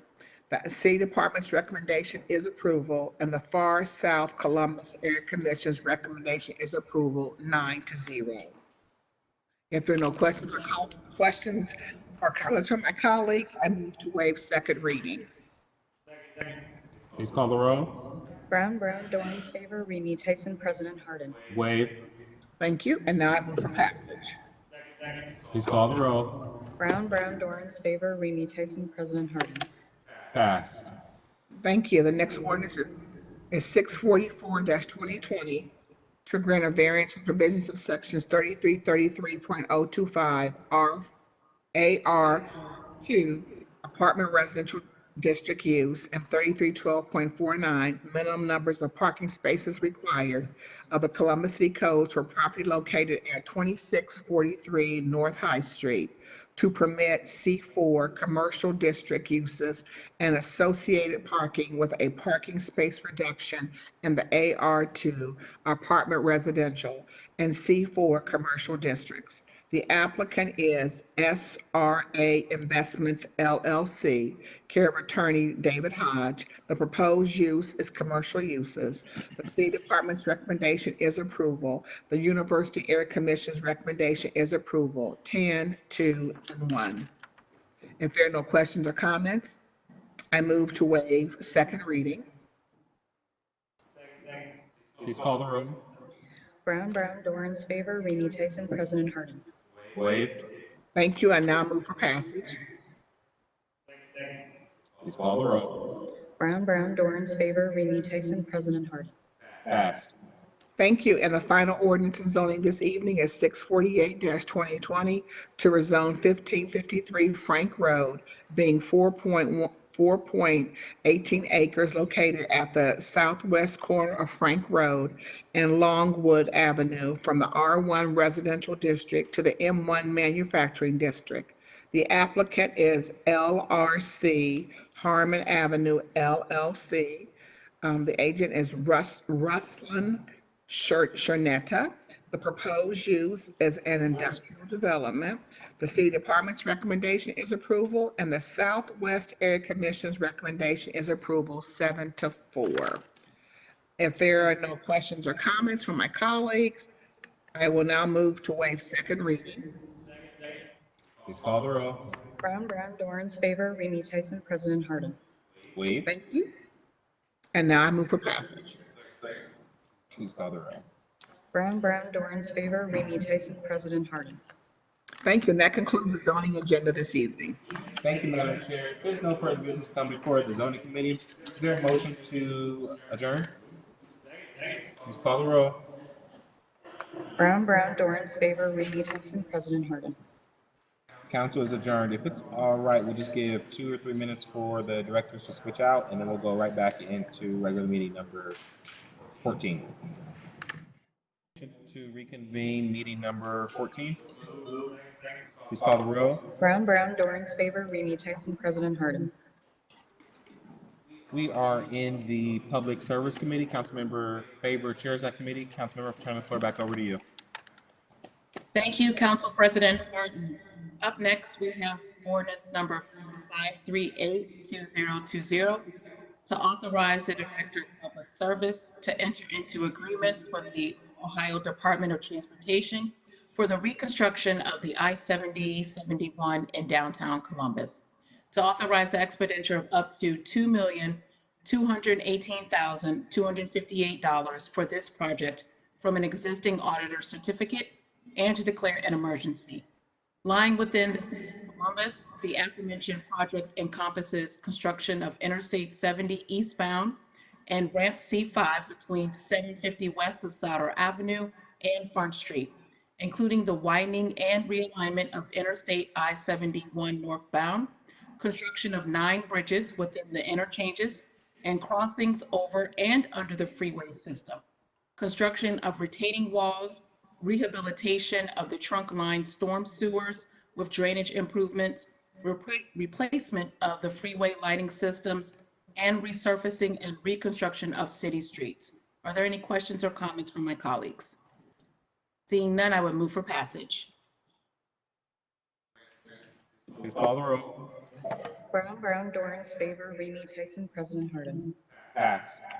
Thank you. Next, we have ordinance number 582-2020 to amend the 2019 capital improvement budget to authorize the transfer of funds and appropriation within the Streets and Highways Bond Fund, to appropriate funds within the Special Income Tax Fund and within the Streets and Highways Bond Fund, to authorize the transfer of funds from the Special Income Tax Fund to the Streets and Highways Bond Fund, to authorize the Director of Public Service to enter into contract with Strasser Paving Company for resurfacing 2020 Project 1, to authorize the expenditure up to $13,571,698.41 from the Streets and Highways Bond Fund for resurfacing 2020 Project 1 and to declare an emergency. This contract includes repairing and resurfacing 102 streets and constructing 486 Americans with Disabilities Act curb ramps along those streets. The work consists of milling the existing pavement, overlaying with new asphalt concrete, minor curb replacement, replacing curb and sidewalk associated with installing ADA wheelchair ramps, full depth repavement, and other work as may be necessary to complete the contract. Are there any questions or comments from my colleagues? Seeing none, I'd move for passage. Is there a second? All right, now, Councilman Dorn, second. Please call the roll. Brown, Dorans, favor, Remy Tyson, President Harden. Pass. Thank you. Council President, may I move on to housing? Please. In housing, we have ordinance number 501-2020 to authorize the transfer of cash and appropriation in the amount of $1,025,768.40 from the Object Class 3 to Object Class 5 in the 2018 Home Investment Partnership Program grant. Authorize the expenditure of $1,025,768.40 of the fiscal year 2018 home monies within the Home Investment Partnerships Program for the Department of Development. Also authorizing the Director of Development to enter into agreements to provide funding for various approved housing programs that will assist first-time homebuyers and for-profit and nonprofit organizations and to declare an emergency. The funds will assist first-time homebuyers, for-profit and nonprofit organizations with grants and no or low-interest projects designed to increase and preserve the local supply of decent, safe, sanitary, and affordable housing for low and moderate income families. Are there any questions or comments from my colleagues? Seeing none, I'd move for passage. Please call the roll. Brown, Dorans, favor, Remy Tyson, President Harden. Pass. And last, we have ordinance number 511-2020 to authorize the Director of Development to enter into contract with the Affordable Housing Trust for Columbus and Franklin County to facilitate the production of affordable housing and enhance home ownership opportunities in Columbus, to authorize the expenditure of 0.43%, presently estimated at $1,952,000 of the combined rates of 5.1% of the hotel motel excise tax, and to declare an emergency. The Affordable Housing Trust for Columbus and the Franklin County Housing Trust combines public and private funding through a variety of sources to support the development of housing within the city. Both rental units and home ownership projects are developed. Are there any questions or comments from my colleagues? Seeing none, I'd move for passage. Please call the roll. Brown, Dorans, favor, Remy Tyson, President Harden. Pass. Thank you. That's all I have in my committees. Thank you, Madam Chair. The next committee to come before council is the Economic Development Committee. That committee is chaired by Councilmember Remy. Before we go into economic development, I'd like to, as chair of the administration committee, call on Director Brandon to come to the podium and speak a little bit about what we're doing for our employees at this time.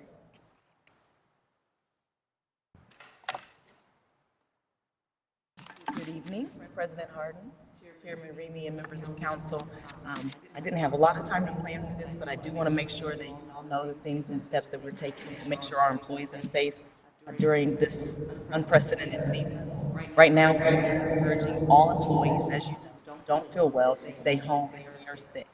We are making sure that employees understand whether they have enough ample leave time or not. If they should go into an unpaid status due to low banks, there will be no discipline for those employees at this time. That is something that was very important to the mayor because we don't want employees to choose to come into work if they're not feeling well for those reasons. So there will be no discipline should an employee be off of work due to a COVID-19 related event and not have ample time. We are also evaluating the city's capacity to allow employees to work from home. So if there's a need, we hope to have the ability to provide the virtual desktop interaction that they need. Right now, we are waiving all copays as it relates to insurance for any medical care or treatment that they're receiving for a COVID-19 related event. So as a self-insured employer, that decision was up to the administration, and of course, any costs associated with that is waived. And as you know, the city offers virtual visits to our employees through United Healthcare already. There is, however, a cost associated with that, but during this time, we are waiving that fee as well. So we are encouraging employees who feel ill and want to reach out to their physician or to a physician. They can do so via the virtual visit program and do so at no cost. So those are some of the steps that we're taking right now to ensure that employees are hopefully staying home, getting better, and using the virtual visit program if they need to. Thank you very much, Director Brandon. I understand that one of the challenges with our virtual desktop assist, working with Director Orth to ensure that we have enough licenses, for instance, et cetera, to handle the uptick in number of people working out of their homes. Is that correct?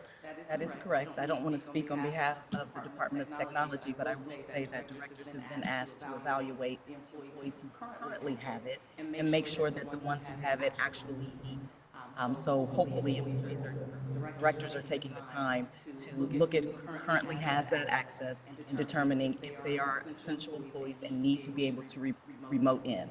If they don't, then we're working with DOT to perhaps reverse those licenses at this time, make some adjustments later if we need to. But yes, you are correct. It's not an unlimited supply. Sure. So we are working with directors to determine who actually needs it versus those who simply have it as a convenience. And just a reminder, we have about 8,500 full-time employees within the city of Columbus. Is that correct? Working for the city of Columbus? Yeah. Okay. Are there any questions or comments from my colleagues at this time? I see President Pro Tem Brown.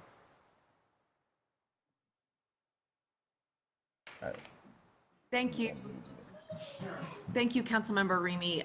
Thank you, Director Brandon, for taking the time to talk us through that. My question is regarding those who are employed by the city who are 60 years old or older. I have spent, like many of us, a great deal of time watching and listening to Amy Acton and Governor DeWine every day in their press briefings. And they obviously reiterate the statistics for fatalities due to COVID-19 increasing as age increases. And today, Governor DeWine cited his particular concern. I'm so sorry about background noise. His particular concern for those aged 60 or older being grounds to recommend canceling the election, that he felt it was enough of a reason, this virus is enough of a reason for people to stay inside and not go vote, not leave their homes, that he felt imperative to do something the Constitution doesn't actually allow him and delay the election. So I apologize for the preamble, but I guess my question is, we have a lot of first responder type of positions, not just our actual police and fire, essential employees, our refuse drivers, et cetera, that need to keep the city moving. But we also have to consider folks' individual risk factors. And I just wonder how much we are able, the governor said again today, to really push the envelope and think through who can work remotely.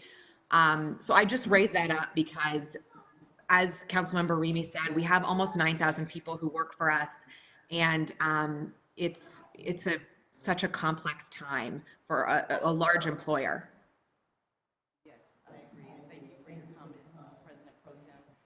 I know that right now, employees who are providing medical information that would support that they either have a weakened immune system or some other risk factor that their physician is recommending that they stay at home, we are allowing them to work from home if they can.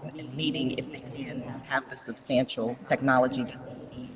We do not want to put that employee or any other employees at risk, so we're looking at everything right now on a case-by-case basis.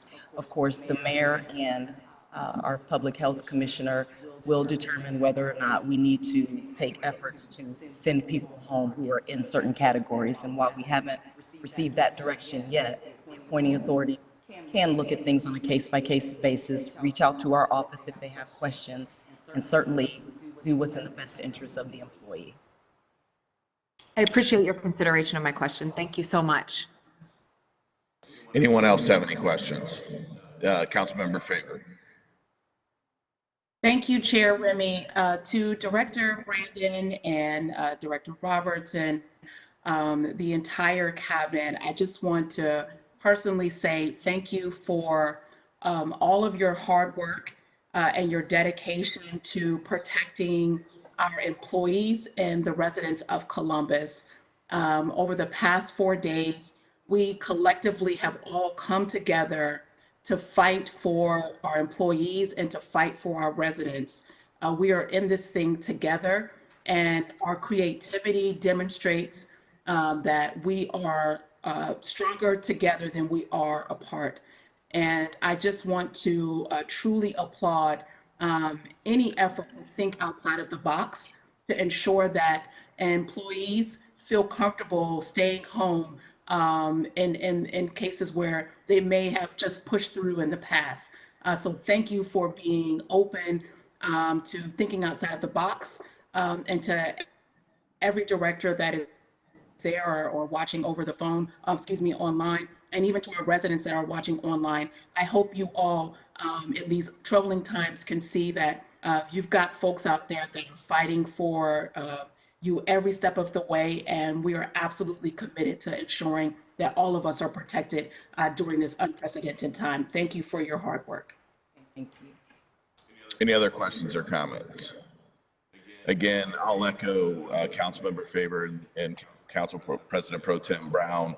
Thank you for your leadership on this. We know this is very fluid, but on the other hand, we also know that our employees are looking for reassurances that their jobs are safe. And so we definitely are here to support and work with you in any way that we can from this body to ensure that we're doing the right thing and making sure that everybody, whether they're our first responders with our police and fire or some of our refuse drivers that may have the same concerns, we want to make sure that everybody knows that we stand behind them. And through this crisis that is changing on an hourly basis, we are going to make sure that everybody's taken care of and they don't have to be fearful that they're going to lose their job at any certain point in time. Correct. And if I may, I have to say all of my colleagues have taken steps and asked the right questions and are doing the right thing. So while I might be standing up here, it is an effort that all of us have undertaken. So I don't want to take the thank yous by myself. So thank you. Thank you so much. We appreciate all the directors, of course. Now may I move back to economic development. Thank you very much for your indulgence. Tonight I have an ordinance number 0492-2020 to authorize the Director of Department of Development to enter into an enterprise zone agreement with Upgrade Equity LLC and Taggart, Texas LTD for a tax abatement of up to 75% for a period of 10 consecutive years in consideration of the company's proposed capital investment of $2,291,656 in real property improvements and the creation of 27 new full-time permanent positions. The need exists to enter into an enterprise zone agreement with Upgrade Equity LLC and Texas Taggart Ltd. The Ohio Enterprise Zone Law, Section 5709.62 of the Ohio Revised Code requires the city to enter into council-approved agreements between the city and participating companies. Based out of Palo Alto, California, Upgrade Equity and Taggart, Texas, are both owned by Jim and Ken Taggart, who have been in the industrial development business since 1982. Along with Columbus, they own properties in Texas and California totaling 1.24 million square feet of space valued at $69 million. The majority of the properties are industrial properties they purchased to rehabilitate and lease out. The two entities also operate and own several manufacturing operations in the metals industry. The group purchased the former Technoglass manufacturing facility in 2018, which is a legacy industrial property that has been at least partially vacant for decades. Upgrade Equity and Texas Taggart are proposing to invest a total project cost of approximately $3,217,088, which includes $2,291,656 in real property improvements to renovate an approximately 389,599 square foot existing warehouse and office facility at 711 Southwood Avenue, Columbus, Ohio, 43207.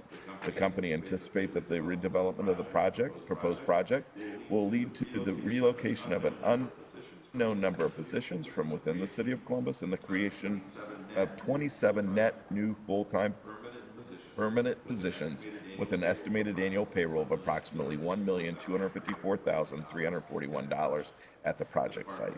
The Department of Development recommends 75% 10-year enterprise zone tax abatement on real property improvements. The Columbus City School Board of Education has also been advised of this project.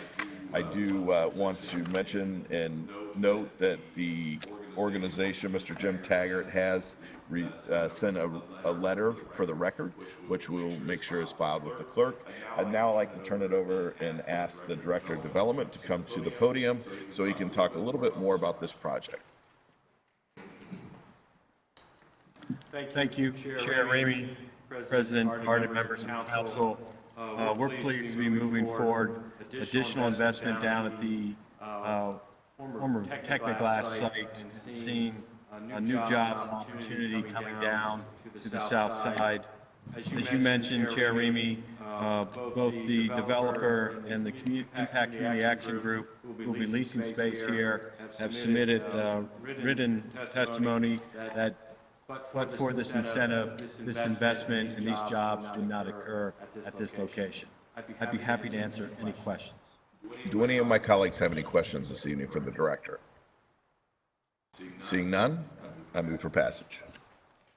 Second.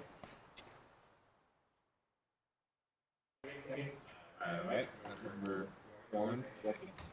Please call the roll. Brown, Doran, Bailey, Ramey, Tyson, President Harden. Pass.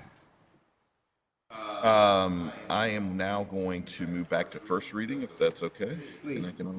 Thanks.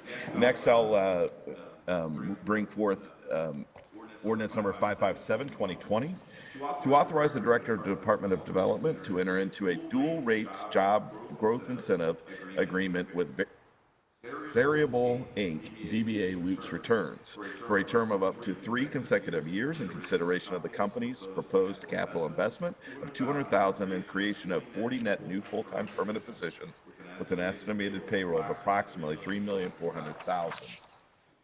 The Columbus Department of Development is proposing a jobs growth incentive agreement with Variable DBA Loops Returns, founded in 2016 and headquartered in Columbus, Ohio.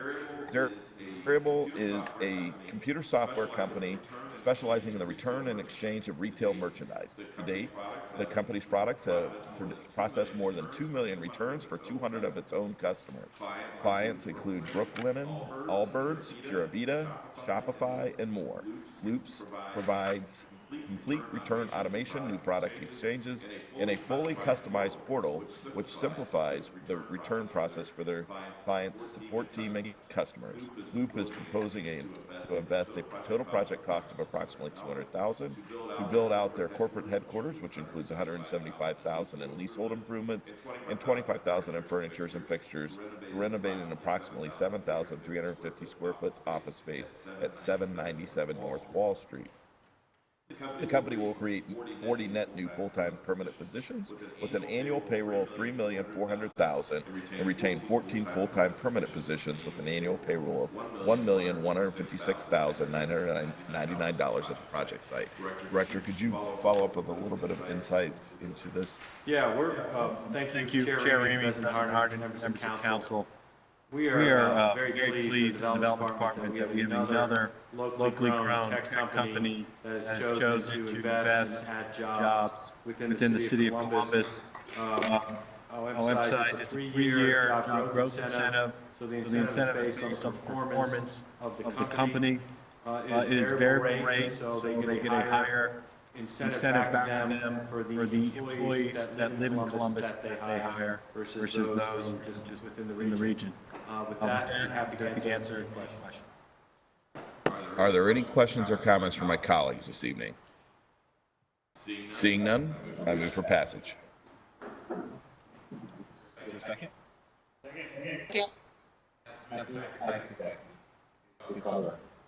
Brown, Dorans, favor, Ramey, Tyson, President Harden. Thank you very much, Director. Finally, I have ordinance number 646, 2020, to agree to an adjustment to the city's boundaries by consenting to transfer approximately 0.265 acres from the city of Columbus to the city of Hilliard. A boundary adjustment between the city of Columbus and the city of Hilliard has been proposed. The site is located on the south side of the Scioto Darby Road, southeast of Walcott Road, and consists entirely of right-of-way. The proposed amendment adjusts the city of Columbus corporate boundary slightly southeastward outside of the right-of-way. The transfer will place the entirety of the right-of-way along this span of the Scioto Darby Road within the city of Hilliard. This legislation is being filed in response to the provisions of the Ohio Revised Code, Section 70937, regarding municipal boundary adjustments. Parallel legislation is being submitted to the Hilliard City Council. Columbus approval will allow the adjustment proposal to be submitted to Franklin County for finalization. Are there any questions or comments from my colleagues this evening? Seeing none, I move for passage. Your second? Is that Councilmember Favors second? Can we hear you? Second. Please call the roll. Brown, Dorans, favor, Ramey, Tyson, President Harden. Thank you very much. That's all I have this evening in economic development. Thank you, Mr. Chair. I think the last committee to come for council is the Health and Human Services Committee. That committee is chaired by Councilmember Tyson. Councilmember, the floor is yours. Thank you, President Harden. I have ordinance number 561-2020. It's to authorize the Director of the Department of Development to enter into a contract with the Community Shelter Board for the purpose of continuing the city's support for men, women, and families who are experiencing or at risk of experiencing homelessness in Columbus. To authorize the payment of expenses starting January 1 of 2020, to authorize expenditure of $5,389,650 and to declare an emergency. The Community Shelter Board has and will continue to administer the following 5 initiatives to address homelessness in our community: the Continuum of Care application, crisis response, street outreach services, permanent supportive housing services previously known as Rebuilding Lives, and the Safety Net Program, the emergency shelter grants. These programs provide support for men and women and families who are experiencing or at risk of experiencing homelessness in Columbus. The Community Shelter Board leads a coordinated community effort to make sure everyone has a place to call home. The Community Shelter Board is a collective impact organization driving strategy and accountability, collaboration, and resources to achieve the best outcomes for people facing homelessness in Columbus and Franklin County. The Community Shelter Board will provide administration, oversight, and monitoring of the city's investment for each of these 5 initiatives. The Continuum of Care, which is a consolidated application, there will be $10,000 for that.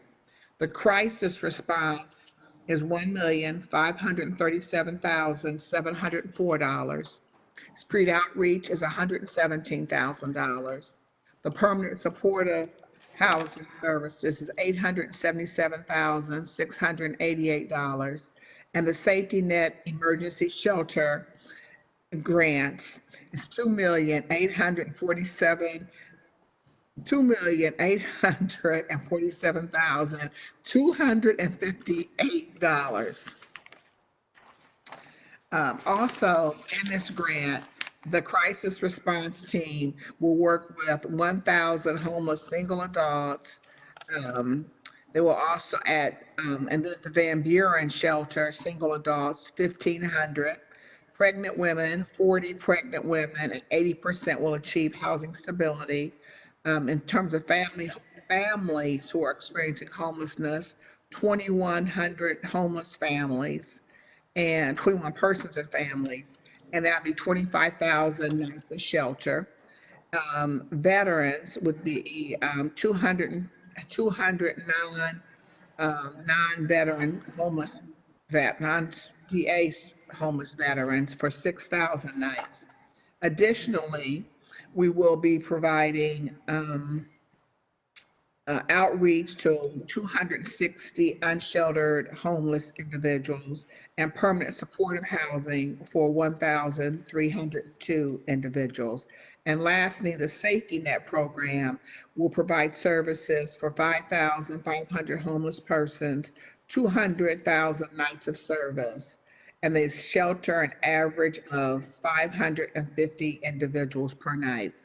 So this legislation is an important piece of legislation that will, again, especially during these times that we're in right now, provide services to individuals who are experiencing homelessness or maybe in process of homelessness and trying to also have preventive services for them.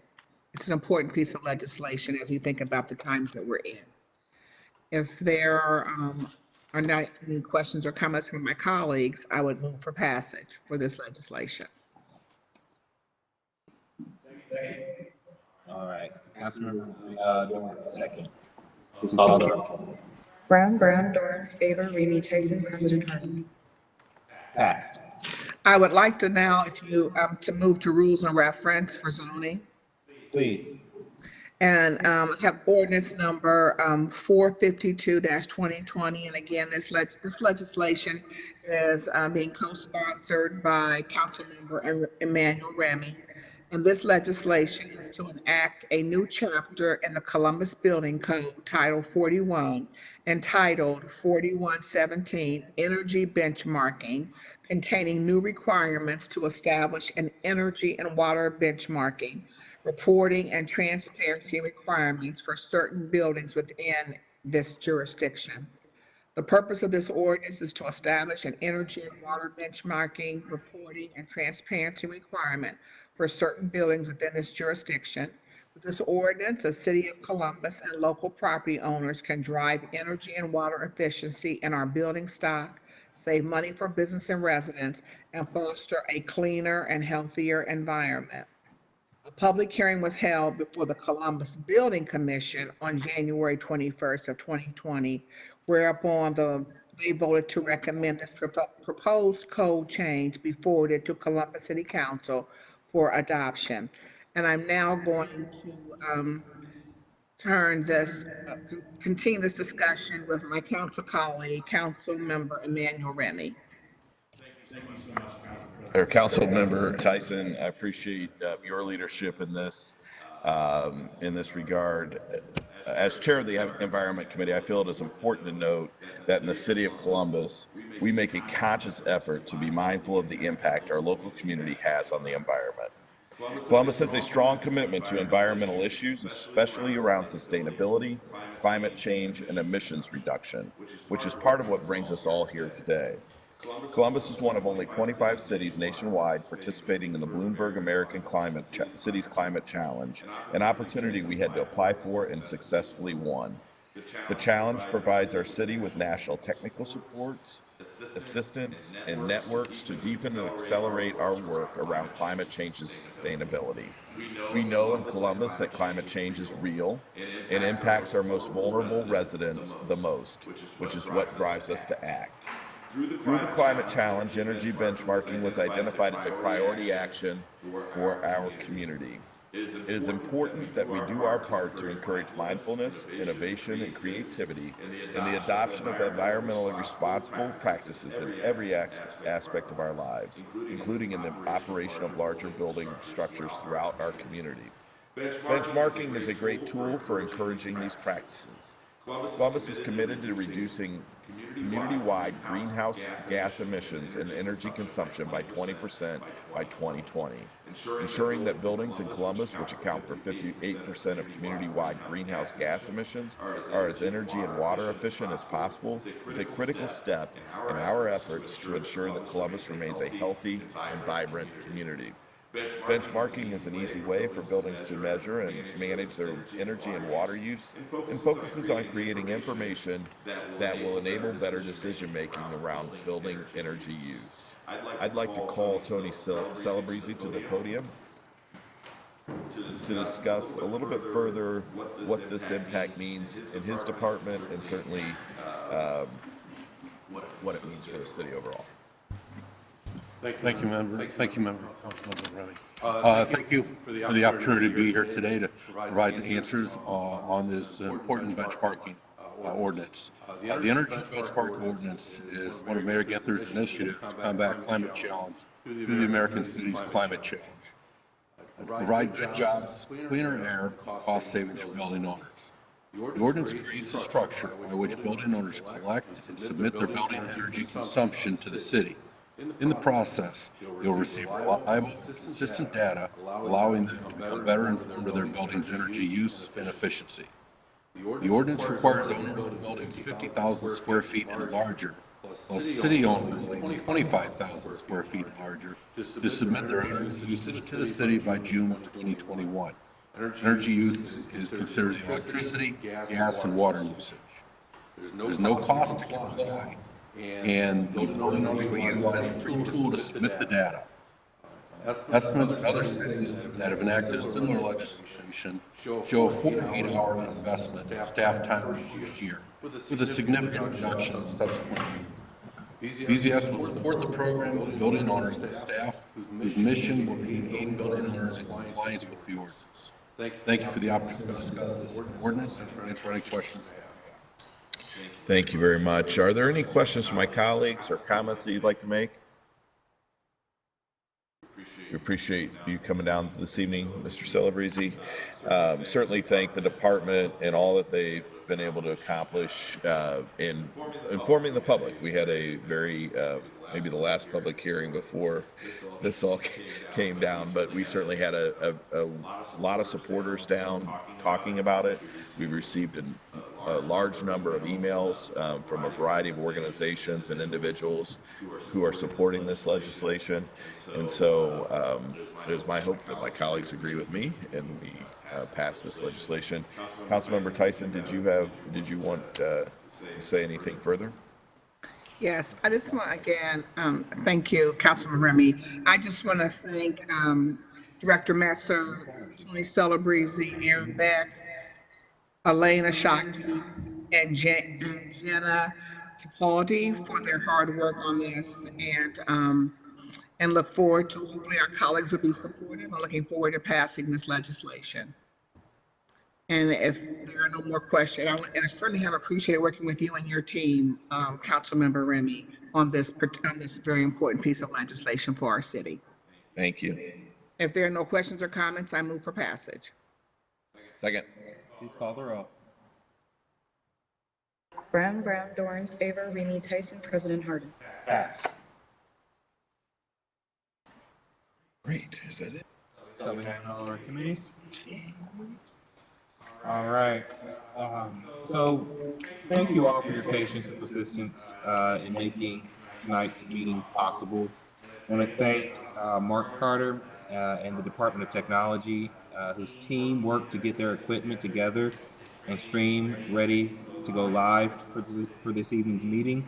I want to thank our LRO Director, Matt Erickson, and his team for his detailed review of our ordinance. I want to thank my aide, Zach Davison, for his continuous updates on this process. I want to thank my Chief of Staff, Mike Brown, for helping to prepare and react to every new detail of this evolving situation. I want to thank our Deputy Clerk, Aparna Wheeler, for making sure the paperwork was done right and the meeting ran in order, and Ms. Angie Burks and her team.